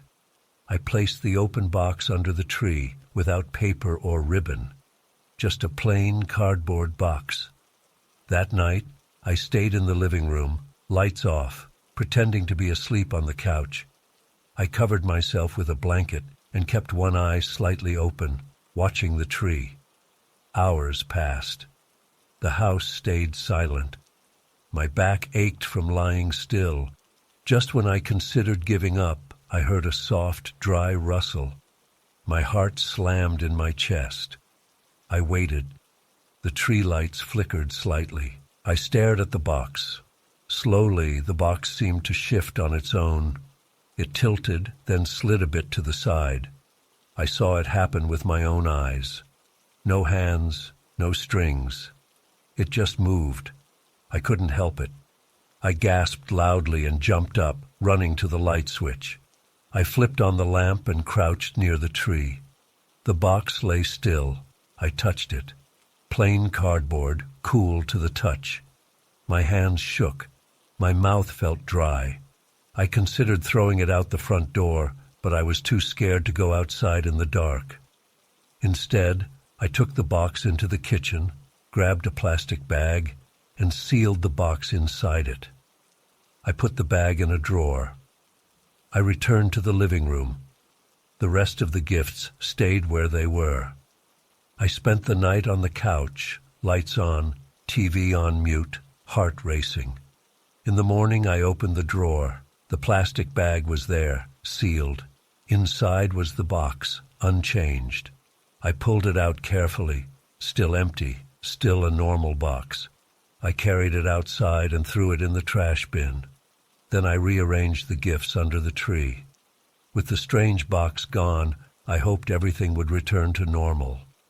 That night, I slept better. But around 3 a.m., I woke up thirsty. I went to the kitchen for water. Passing by the living room, I heard a faint rustle again. I froze. Slowly, I peeked inside. The small green package was back, lying in the center of the floor. The same wrapping paper and ribbon, as if I had never unwrapped it. I felt my knees weaken. I backed out of the room, breathing hard. I had thrown that box away. How was it here again? I didn't know what to do. My hands shook. I wanted to run outside and drive away, but it was freezing and dark.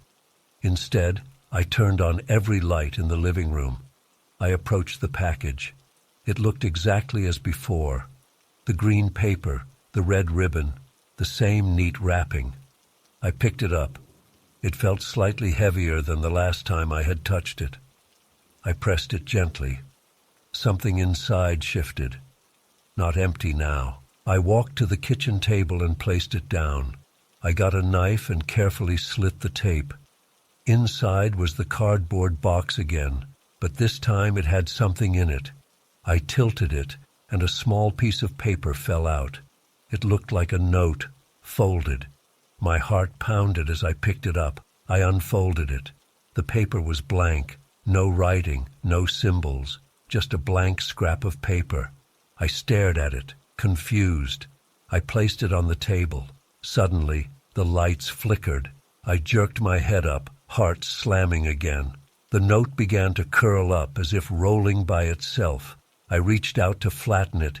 It felt cold, almost damp. I dropped it, startled. The lights flickered again and then stabilized. I lifted the note again. Now it felt dry, just paper. I threw the note in the trash and took the box outside once more. I pushed it deep into the trash bin. Then I returned inside and locked the door. I sat in the chair by the tree, breathing heavily, waiting. An hour passed. Nothing happened. Eventually I went to bed, feeling tense and exhausted. In the morning, I rushed to the tree. The small green package was gone. The other gifts were slightly rearranged, but nothing too strange. I restacked them neatly. The house felt quiet. I checked the trash bin outside. The box and note were gone too, as if they vanished. The bin was empty, except for a few other trash items I knew I had thrown away days ago. I didn't understand it, but I felt relieved that it was no longer inside my home. That night, I stayed up late again, watching TV, waiting for something to happen. Nothing did. The next morning, I noticed that one of the gifts, a large one, was tilted differently, but nothing too alarming. I tried to ignore it. The small green package did not return. As Christmas Eve approached, I felt nervous every time I entered the living room. I couldn't forget what I had seen, the rustling sounds, the package moving on its own, the empty box that reappeared wrapped after I threw it out. But since it had vanished, nothing new happened except slight shifts in the arrangement of presents. The small package never returned. I listened at night, sometimes hearing faint paper sounds, but much softer than before. On Christmas Eve, I went to bed early, hoping to sleep through the night and wake up to a normal Christmas. In the morning, I checked the presents. The small green package was completely gone, as if it never existed. The other gifts were still there, just a bit out of order. I felt an odd heaviness in the air, but no visible sign of anything strange. I decided not to tell my family and friends about this. They would not believe me. Instead, I pretended everything was normal. When my parents and a couple of friends came over, we opened the gifts. Everyone was happy with their presents. We ate, drank, and tried to have a good time. But inside, I felt uneasy. I kept glancing at the tree, expecting something to happen. Nothing did. Once everyone left, I cleaned up the mess. As I picked up the torn wrapping paper from the floor, I noticed the silence. The house felt heavier somehow, but I could not see any reason. I tried to forget about it. Over the next few days, life returned to normal. No strange packages appeared. No gifts moved at night. Still, I never forgot the sight of that small green package shifting on its own, disappearing and reappearing, changing its contents. I never found a logical explanation. Maybe it was just a bizarre hallucination, but I had video evidence of something strange. I ended up deleting the video, not wanting to relive it. To this day, I avoid placing gifts under the tree too early. I wait until Christmas Eve, and I never wrap empty boxes, just in case. I don't want to invite that strange presence back. I prefer not to think about it. It's easier that way.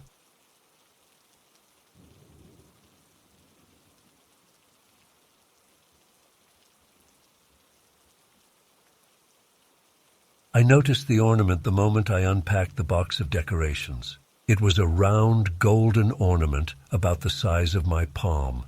I had a lot of old ornaments, some scratched, some chipped, some passed down from family. But this one stood out. It was smooth, shiny, and without a single scratch. I didn't remember buying it. I placed it on a low branch of my Christmas tree. The tree stood in the corner of my living room near a window. The ornament reflected everything: the couch, the TV, the bookshelf.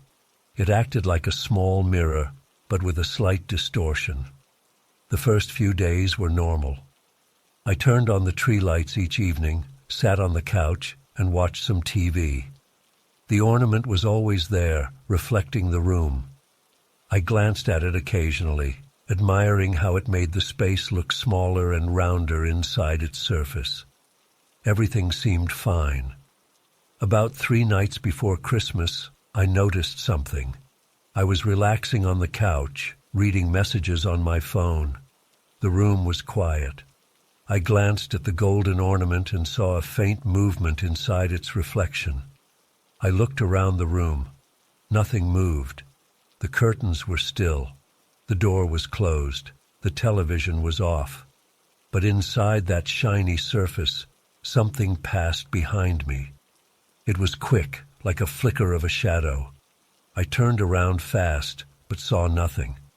My heart sped up a little. I breathed slowly, probably my eyes playing tricks. I approached the tree and leaned in, trying to see better. The ornament showed a mini version of my living room. The couch, the shelves, the floor lamp. Everything was where it should be. I waited, staring. Nothing moved now. I shook my head and went back to the couch. The next evening, I tried again. I turned off the TV and most of the lights. Only the tree lights remained, plus a small lamp in the corner. The ornament gleamed softly. I sat closer to the tree, leaning forward on the edge of the couch. After a while, I saw it again. Inside the ornament's reflection, something crossed from left to right, behind the bookshelf's reflection. I jerked my head around to check the real bookshelf. Nothing there. No one was in the room except me. I stood up and walked around, checking every corner. Empty. I knelt down in front of the tree and peered into the ornament. The reflection showed my silhouette and the room behind me. After about a minute, I saw a slight movement again, like a figure passing quickly. But in the actual room, I heard nothing. I felt a tingling in my scalp. I bit my lip and touched the ornament. When I touched it, the ornament felt cool.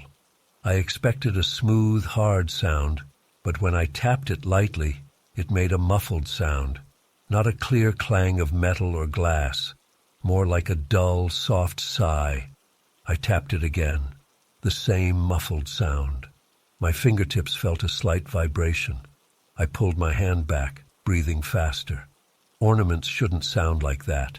They usually give a light tinkling sound if glass, or a hollow metal sound if tin. This one sounded padded. My stomach felt uneasy. I decided to ignore it for the night and went to bed, but I couldn't sleep well. I kept thinking about that strange reflection. The next morning, I woke up and checked the ornament in daylight. It looked normal, shiny, golden, reflecting the room in the morning light. No strange movement. I touched it again, more firmly this time. A soft, muted sound again, like pressing on a thin piece of metal, covering a hollow space filled with cloth. I couldn't explain it. I examined the hanger at the top.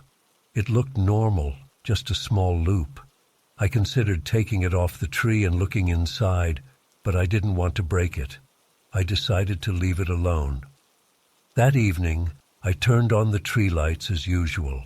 I ate dinner and sat on the couch, determined to understand what I was seeing. I turned off all other lights except the tree. The golden ornament reflected the colored lights, creating a warm glow. I stared at it for a long time, trying not to blink. After maybe 15 minutes, I saw that movement again, inside the reflection. It looked like a figure, but I couldn't make out details. Just a shape passing quickly through the reflected room. My heart thumped. I stood up slowly and circled the room again. Nothing. I tried a different approach. I left the room briefly, pretending I wasn't watching. Then I peeked around the door frame, looking at the ornament from a distance. I didn't see anything unusual this time, just my quiet living room, reflected in that golden sphere. I got closer and tapped it again. This time, I pressed my ear near it as I touched it. I heard a faint metallic whisper. Not a voice, not words, just a soft release of air, like pressure escaping. I pulled back, shivering.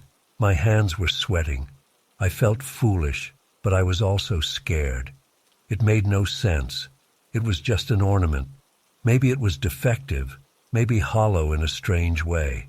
But that didn't explain the moving reflection. I spent the next hour trying to recreate the movement.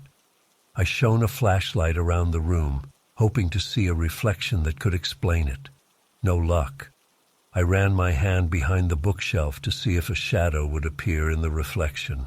Nothing matched what I saw before.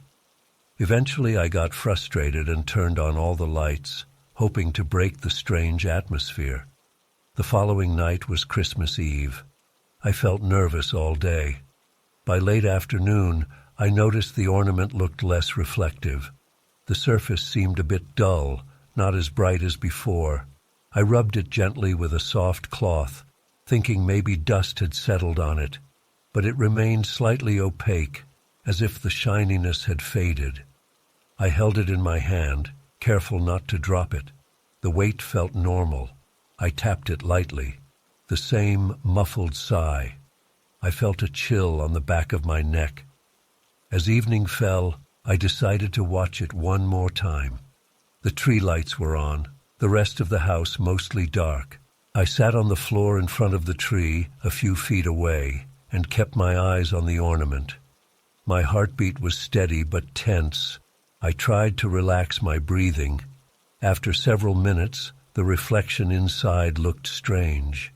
I realized I couldn't see my own silhouette as clearly as before. The interior reflection seemed darker, dimmer. Then I saw movement again, but this time it was slower. It looked like a shape gliding across the reflected room, pausing near where my bookshelf's reflection would be. I leaned in, my forehead almost touching a branch of the tree. The shape in the reflection didn't match anything in my living room. It was like a presence that existed only inside the ornament's miniature world. I felt panic rising. My arms trembled. I reached out slowly and touched the ornament. It felt colder than before. I pressed my finger on it, and it gave that muffled sigh again. The shape inside paused, then drifted out of view. I pulled my hand back, breathing fast. My throat felt tight. I checked behind me, shining a small flashlight around. Nothing was there. I whispered to myself, "This is crazy." I decided I would remove the ornament and put it away. I couldn't stand another night of this. Carefully, I lifted the ornament off the branch. My hand shook a bit. I placed it on the coffee table. Under normal light, it looked dull, not bright gold anymore. I tapped it on the table gently. The muffled sound repeated. I bent down and put my ear close to it, listening. I heard a faint rustle, like distant fabric rubbing together. I pushed myself away, heart pounding. I found a small box in the closet and placed the ornament inside, wrapping it with tissue paper. I closed the box and set it on a shelf. I tried to calm down. It was done. I wouldn't hang it on the tree anymore. I had enough stress. I sat on the couch, turned on the TV, and tried to watch a movie. I kept glancing at the shelf where I'd placed the box. Nothing happened. The room was quiet. The evening passed slowly. I decided to leave it there overnight. On Christmas morning, I woke up feeling drained. I went to check the box. The ornament was still there. I unwrapped it carefully. To my surprise, it looked shiny again, as bright and reflective as when I first hung it. I stared at my own reflection in it. Now I could see the living room clearly inside its surface. No strange shapes, no dullness. I tapped it lightly. This time, it sounded more like a normal ornament, a gentle clink, not a muffled sigh. My chest loosened. Maybe it was over. I still felt uneasy. I decided not to put it back on the tree. I placed it in a drawer with other decorations I didn't use. I closed the drawer, feeling a sense of relief. The tree looked fine without it. The rest of Christmas Day went smoothly. I had a few guests over, exchanged gifts, ate some food. I didn't mention the ornament to anyone. I didn't want them to think I was imagining things. That night, after everyone left, I checked the drawer again. The ornament was still there, shiny and silent. I touched it. No strange sound, just a faint metallic click. I felt calmer. Maybe the strange events were tied to Christmas Eve somehow.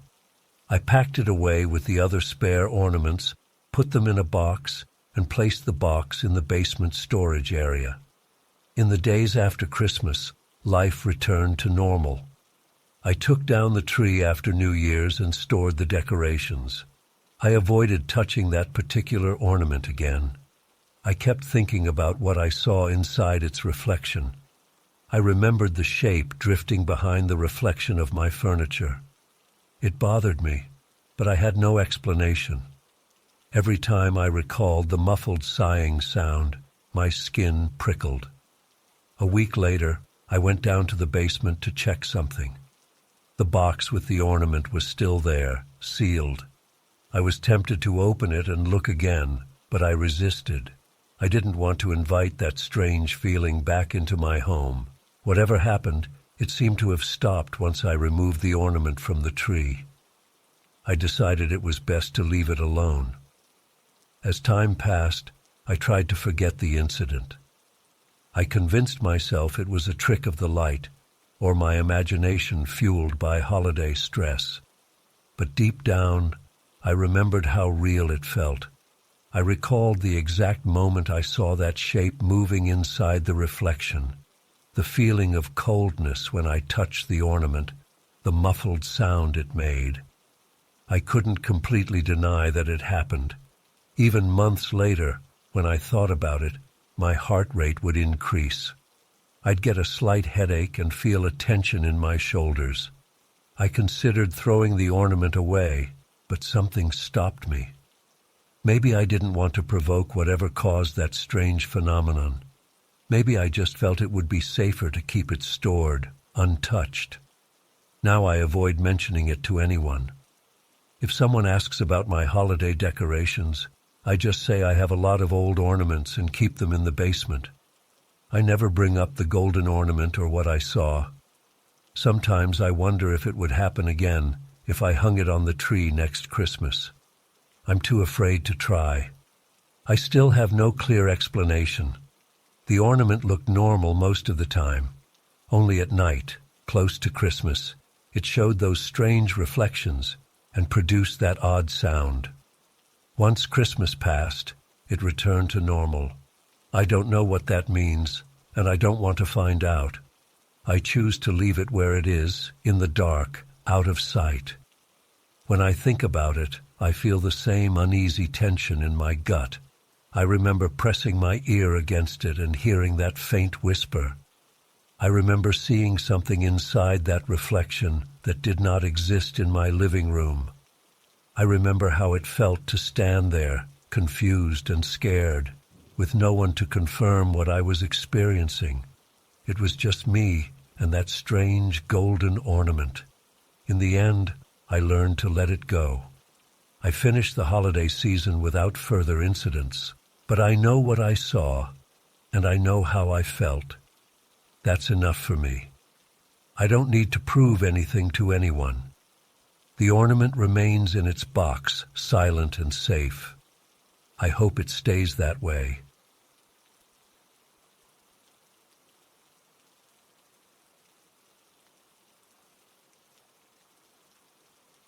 Still remember that December night clearly. It was late, maybe close to midnight, and I was sitting alone in my living room with the TV turned low. I had a blanket over my legs and a cup of tea on the side table. The house was quiet. No cars passed outside. The snow had fallen heavily that week, covering the street and sidewalks with a thick layer of ice and slush. The street light in front of my house flickered sometimes. Everything felt calm and ordinary. Then I heard the footsteps. At first they were distant, just a soft crunching of boots on frozen ground. My heart kicked a bit faster. It was unusual to hear anyone walking outside this late. I turned off the TV's volume completely and listened more carefully. The footsteps were steady, moving slowly along the sidewalk in front of my house. I got up and moved to the window, keeping the lights off so I wouldn't be seen. I pulled the curtain back a tiny bit and looked out. The streetlight cast a weak glow over the icy sidewalk. I could see the surface clearly, but I saw no one. I listened. The footsteps continued, a careful crunch-crunch sound. They grew louder, as if approaching my front door. I leaned closer to the window, my breath fogging the glass. The sidewalk was empty. Not a single figure walked there. My skin prickled. The footsteps were now right in front of my house, directly outside. They stopped. For a few seconds, there was silence. I held my breath. Then the steps resumed, continuing down the sidewalk as if someone was walking away. I watched carefully, searching for any shape or movement. There was nothing. After a minute or so, the footsteps faded into the distance. The street was silent again. I let the curtain fall and stood there in the dark, feeling uneasy. I tried to explain it. Maybe someone was walking in the shadows where the light didn't reach. Maybe my eyes had missed them. But the sidewalk was so open, and with snow on the ground, I should have seen footprints or something.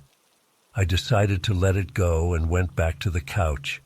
I turned on the TV again, but I couldn't focus. My mind kept replaying those steps. The next night, it happened again. Around the same time, I heard the crunching footsteps outside. I jumped up, moved quietly to the window, and looked out. Again the sidewalk appeared empty. The footsteps approached, paused in front of my house, then continued. No visible source, no footprints.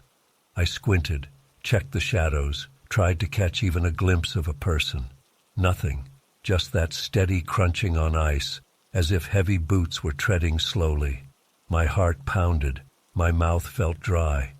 I waited until the footsteps faded away, then I opened the door and looked outside. The air was cold. My breath came out in white puffs. The sidewalk was smooth and untouched. No footprints pressed into the snow. If someone had really walked there, I would have seen marks. I saw only an unbroken layer of ice and snow. I felt a tight knot in my stomach. I stepped back inside, locked the door, and checked it twice. On the third night, I prepared. I left the lights off. I sat by the window with a blanket wrapped around me. I had the phone in my hand, ready to call someone if I saw anything strange. Around the same time as before, I heard the footsteps, slow, steady, crunching on ice. I leaned forward, pressing my face close to the glass, careful not to breathe on it and fog my view. The sound came closer, as if whoever it was approached my front door again. Still no figure, no shadow, no movement, just sound. This time, when the footsteps paused, I moved quickly. I ran to the front door, unlocked it, and pulled it open. The cold air stung my face. The street was empty. The footsteps stopped the moment I opened the door. I listened hard, hearing only the distant hum of something far away, maybe a heater or a car on another street. No footsteps. I looked down at the sidewalk. Smooth ice, no footprints, no sign of anyone. I closed the door and locked it again. My hands shook. I tried to calm down. I thought about calling the police, but what would I say? I hear footsteps outside, but no one's there. They'd think I was imagining things. I considered asking a neighbor if they heard anything, but it was late. I didn't want to bother anyone. I decided to wait another night and see if it happened again. On the fourth night, I set up a small camera on the windowsill, pointing at the sidewalk. I wanted proof. I started recording before midnight and waited in the dark, silent living room. The camera's battery was good, and it recorded continuously. Eventually, the footsteps returned. Same pattern. Growing louder as they neared my house, stopping right outside, then moving on. I kept still, eyes on the sidewalk. I saw no one. I let the camera run until the footsteps faded. Then I stopped recording and played it back. On the footage, I could see the sidewalk clearly. I could hear the footsteps through the camera's microphone. The sound was distinct, crunching on ice. But the video showed nothing. The sidewalk was empty. No person, no animal, no moving shadows, just an empty street with the sound of footsteps echoing. I felt the hair on the back of my neck stand up. I replayed it several times, each time growing more nervous. I had proof now, but no explanation. Over the next few nights, the pattern repeated. The footsteps always came around the same time. They always paused outside my door for a few seconds. Sometimes I thought I heard a faint sigh or a shuffle, but it was hard to tell. The moment I opened the door, the sound vanished. The sidewalk remained pristine, no tracks, no marks. I started sleeping poorly. Every night I stayed up, dreading the sound. The tension built inside me.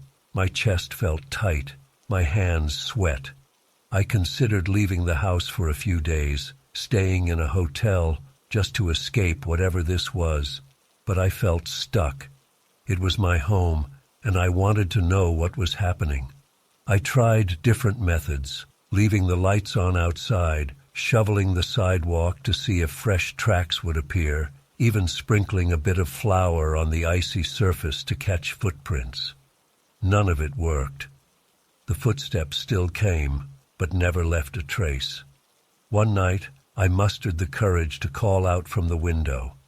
I slid it open a crack and shouted, "Who's there?" My voice sounded shaky and too loud in the silent street. The footsteps paused for a second, then continued as if ignoring me.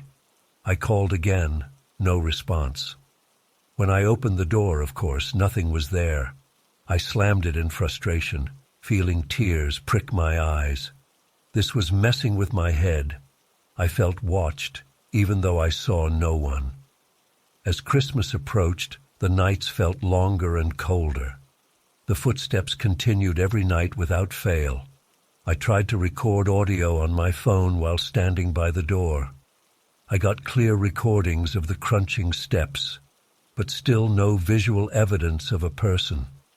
I played the recordings back to myself, hearing the deliberate pace. It sounded like boots walking slowly, carefully on the ice. Not running, not rushing, just walking. I examined the streetlight, thinking maybe it was casting strange reflections. But that made no sense. You can't get footsteps from light reflections. I checked the roof, the sides of the house, the backyard. Nothing unusual.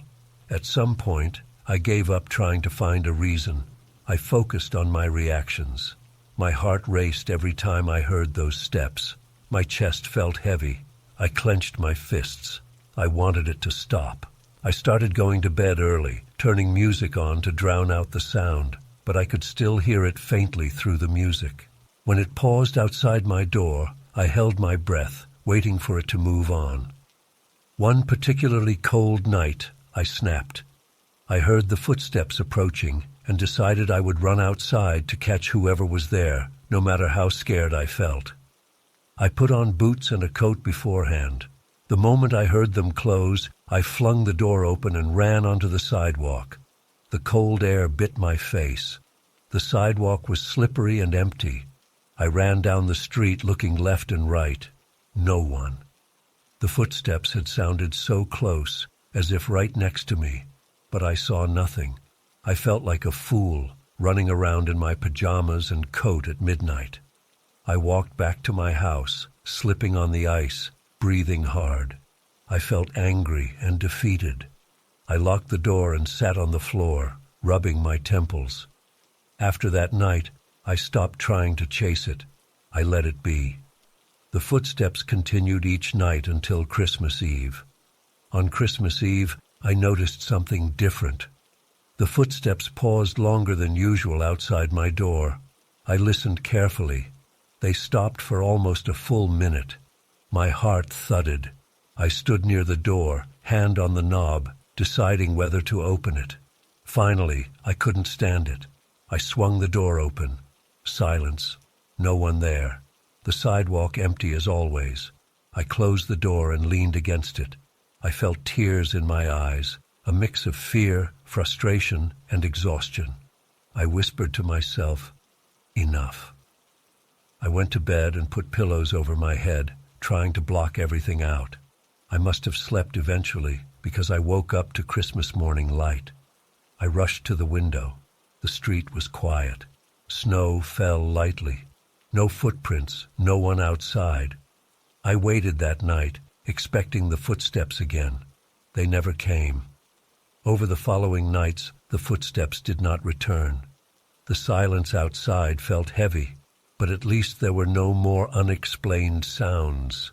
I listened for them night after night, but heard only the distant hum of the city and the occasional car. As the snow melted, I went outside and checked the sidewalk carefully. Nothing unusual. I asked a neighbor if they had heard anything strange. They said no. They slept soundly. I decided not to share my story. It felt too absurd. Now, months later, I still think about those footsteps. I remember standing by the window, watching an empty sidewalk, while hearing clear, solid footsteps on ice. I remember running outside, finding no one. I remember recording the sounds and seeing nothing on video. I can't explain it. No one else heard it. No one else experienced it. It was just me, alone in my house, listening to invisible steps that paused right outside my door every night for weeks, then vanished for good after Christmas. I never found an answer. Maybe it was some kind of audio illusion. Maybe my ears played tricks, or maybe there was something else going on that I couldn't see. Whatever it was, it made me feel powerless and frightened in my own home. Even now, on cold nights, I sometimes catch myself listening closely for those steps. I don't want them to return, but part of me wonders if they ever will. For now, the memory is enough. I have no proof except the recordings, which only capture sound, not sight. Anyone I tell might think I imagined it. I know what I heard, though. I know the fear that gripped me each time the footsteps paused outside my door. And I know I never figured out who or what made them, or why they stopped so suddenly after Christmas. That mystery remains unsolved.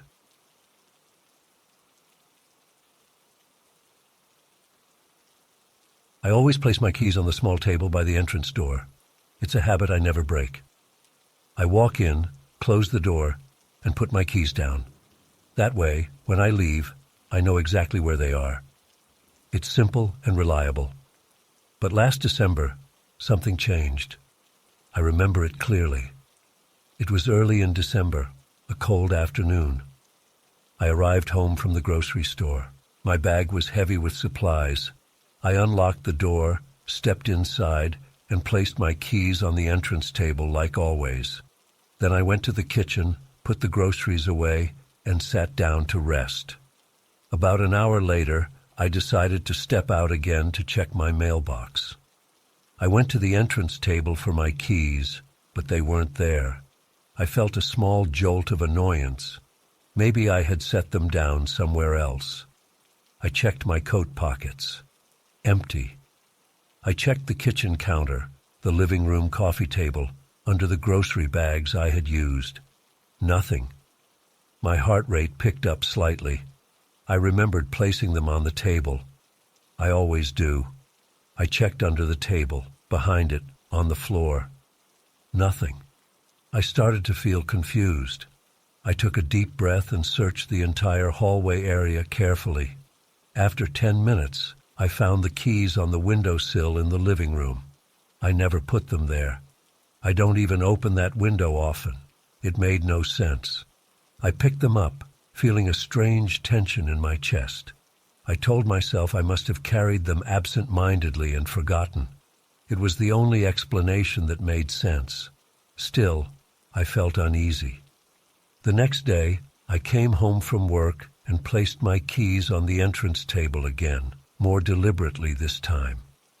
I even tapped them with my finger, making sure I would remember leaving them there. I changed clothes, grabbed a snack, and decided to run a quick errand. I returned to the entrance, reached for my keys, and again, they were gone.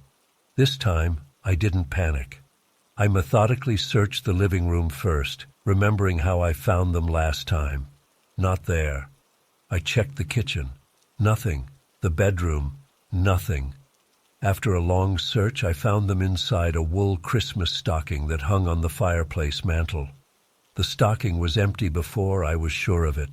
Yet now my keys were tucked deep inside. My hands shook slightly as I pulled them out. I felt my heartbeat in my ears. I didn't understand how they got there. Over the following days, this pattern continued. Each time I came home, I put my keys on the entrance table. Each time, after some time passed, the keys vanished. I always ended up finding them somewhere odd. Once inside a kitchen cabinet behind the cereal box. Another time in the bathroom medicine cabinet. Another time balanced on top of a picture frame in the hallway. Each time I felt a growing sense of dread and confusion. I lived alone. I kept my doors locked. There was no sign of forced entry, no evidence that anyone else was in the house. Still, the keys moved. I thought about setting up a camera, but I didn't have one immediately available. I made a note to buy one if this continued. Meanwhile, I tried to stay calm and think logically. I tested a few things. One night, I stayed awake and sat in the living room with the lights off, watching the entrance table from a distance. The keys lay there, quiet and still. After a while, I dozed off. When I jerked awake, I rushed to check. The keys were gone again. I found them in the fridge this time, next to the milk carton. My back tensed up as I took them out. The air in the house felt heavier somehow. I tried speaking out loud, asking if anyone was there. Of course, I got no response. I started to doubt my own memory. Was I doing something strange in my sleep, maybe sleepwalking? But I never had a history of that. I placed the keys during the day, not at night, and I always remembered the moment I placed them on the table. There was no gap in my memory. Days passed, and every time the keys disappeared, they reappeared in a different spot. It was never a place I would normally put them. Under a couch cushion, inside a boot by the door, once even inside a wool hat stored in a drawer. I began feeling exhausted. I checked the locks daily, making sure no one else had a key to my home. Everything seemed secure. As Christmas approached, the pattern intensified. Some days the keys disappeared multiple times. I would find them, put them back, and hours later, they vanished again. I tried not to panic, but it was unsettling. My stomach felt tight. I started skipping going out just to avoid losing track of the keys again. But even if I stayed home, not touching them, they moved on their own. One afternoon, I placed the keys on the table and sat on the floor right next to it, staring at them. I wanted to witness the moment they disappeared. I kept my eyes on them for a long time, probably an hour. My eyes got dry, and I blinked a few times. The keys were still there. Another long stretch passed. I stood up for a second to stretch my legs and turned my head away. When I looked back, the keys were gone. I felt a wave of anger and fear. How could they vanish the instant I looked away? I searched the house with trembling hands. This time I found them inside the Christmas tree, wedged between two branches. I snatched them out roughly, almost dropping a few ornaments. My breathing was fast, and my throat felt dry. I shouted into the empty room, "Stop it!" There was no answer, just the quiet hum of the refrigerator in the kitchen. I called a friend and tried to explain, but I left out the weird details. I said I kept misplacing my keys. My friend laughed and said I should relax, maybe I was stressed. I knew it wasn't just me being forgetful. The positions where the keys appeared were too strange and deliberate. I considered going to a hotel, but what good would that do? I needed to understand what was happening in my home. On December 24th, Christmas Eve, I decided to try one more experiment. I tied a string to the key ring and the other end to the table's leg. This way, if the keys disappeared, they would have to break the string. I placed them carefully, tied a strong knot, and sat down to watch. A few hours passed. The house was silent.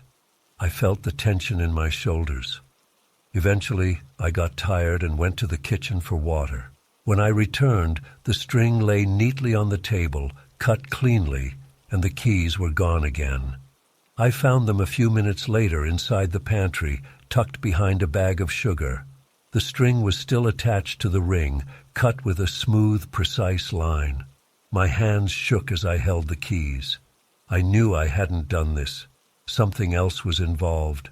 I put the keys back on the table again and stood guard with a flashlight, determined not to leave them out of sight. As midnight approached, I felt more desperate. I spoke aloud, asking whatever was doing this to stop, to leave me alone. I felt silly, talking to an empty room. The keys stayed put for a while, and I dared to hope it would end. Then I blinked, and they were gone once more. By now, I was almost in tears. I stormed through the house, opening drawers and cabinets. Finally, I found the keys inside a Christmas-themed wool sock that I had never used. It was in a box under my bed. I yanked them out and slammed the box shut, breathing hard. I couldn't understand why this kept happening and why these strange hiding places were chosen. Exhausted, I decided to go to bed, clutching the keys in my hand. I put them under my pillow and lay there, wide awake, listening. I thought I heard faint rustling in the house, but it could have been my imagination. Eventually, I dozed off. When I woke up, it was Christmas morning. I felt for the keys under my pillow. They were gone. My stomach flipped. I got up quickly, heart pounding. I searched the room. Nothing. I ran to the entrance table, and there they were, resting exactly where I always put them, as if nothing had happened. My mouth fell open. The keys were back in their normal spot. The string was gone. The weird hiding spots, everything. They just sat there, quiet and normal. I picked them up slowly. They felt cool and solid in my hand. Normal keys. No sign of tampering. I checked around the house. Everything looked calm. I waited, expecting them to vanish again, but they didn't. I walked outside and came back, placing them down as usual. They stayed put. For the rest of Christmas Day, I kept an eye on them. They never moved. I tried to enjoy the holiday, but I felt uneasy. I kept wondering what happened all those days, why they suddenly returned to normal. It was as if that strange presence, whatever it was, decided to end its game on Christmas morning. After that day, the keys never moved on their own again. I resumed my normal routine. I never found a logical explanation. I considered the possibility that I was in some strange mental state, but the cleanly cut string and the absurd hiding places proved otherwise. Something else had been at work. In the weeks that followed, I tried not to think about it too much. The fear and confusion gradually faded, but I still feel a hint of tension whenever I place my keys on the table. I linger a moment, wondering if they'll vanish again. They never do. I keep replaying the events in my mind. The keys inside the wool stocking, in the fridge, behind the cereal, balanced on frames. Each spot felt chosen to confuse and unsettle me. The way they always returned by Christmas morning made it seem like something was playing by a schedule, starting at the beginning of December and ending on Christmas. I have no proof, just my memory and the silent house around me. I told no one the full story. Who would believe it? They'd say I was sleepwalking or playing a prank on myself. But I know what I experienced. The fear was real. The frustration and helplessness were real. I still remember how my heart pounded when I found the keys in that hidden place, or when I caught them missing the second I looked away. Now I live with a quiet acceptance that some things happen without explanation. I continue placing my keys on the entrance table. Every day they stay where I left them, dependable and still. Yet, each December, as the days grow colder, I can't help but feel a slight anxiety. I watch the keys a bit more closely, half expecting them to disappear again. They never do, but the memory lingers, and I remain alert just in case.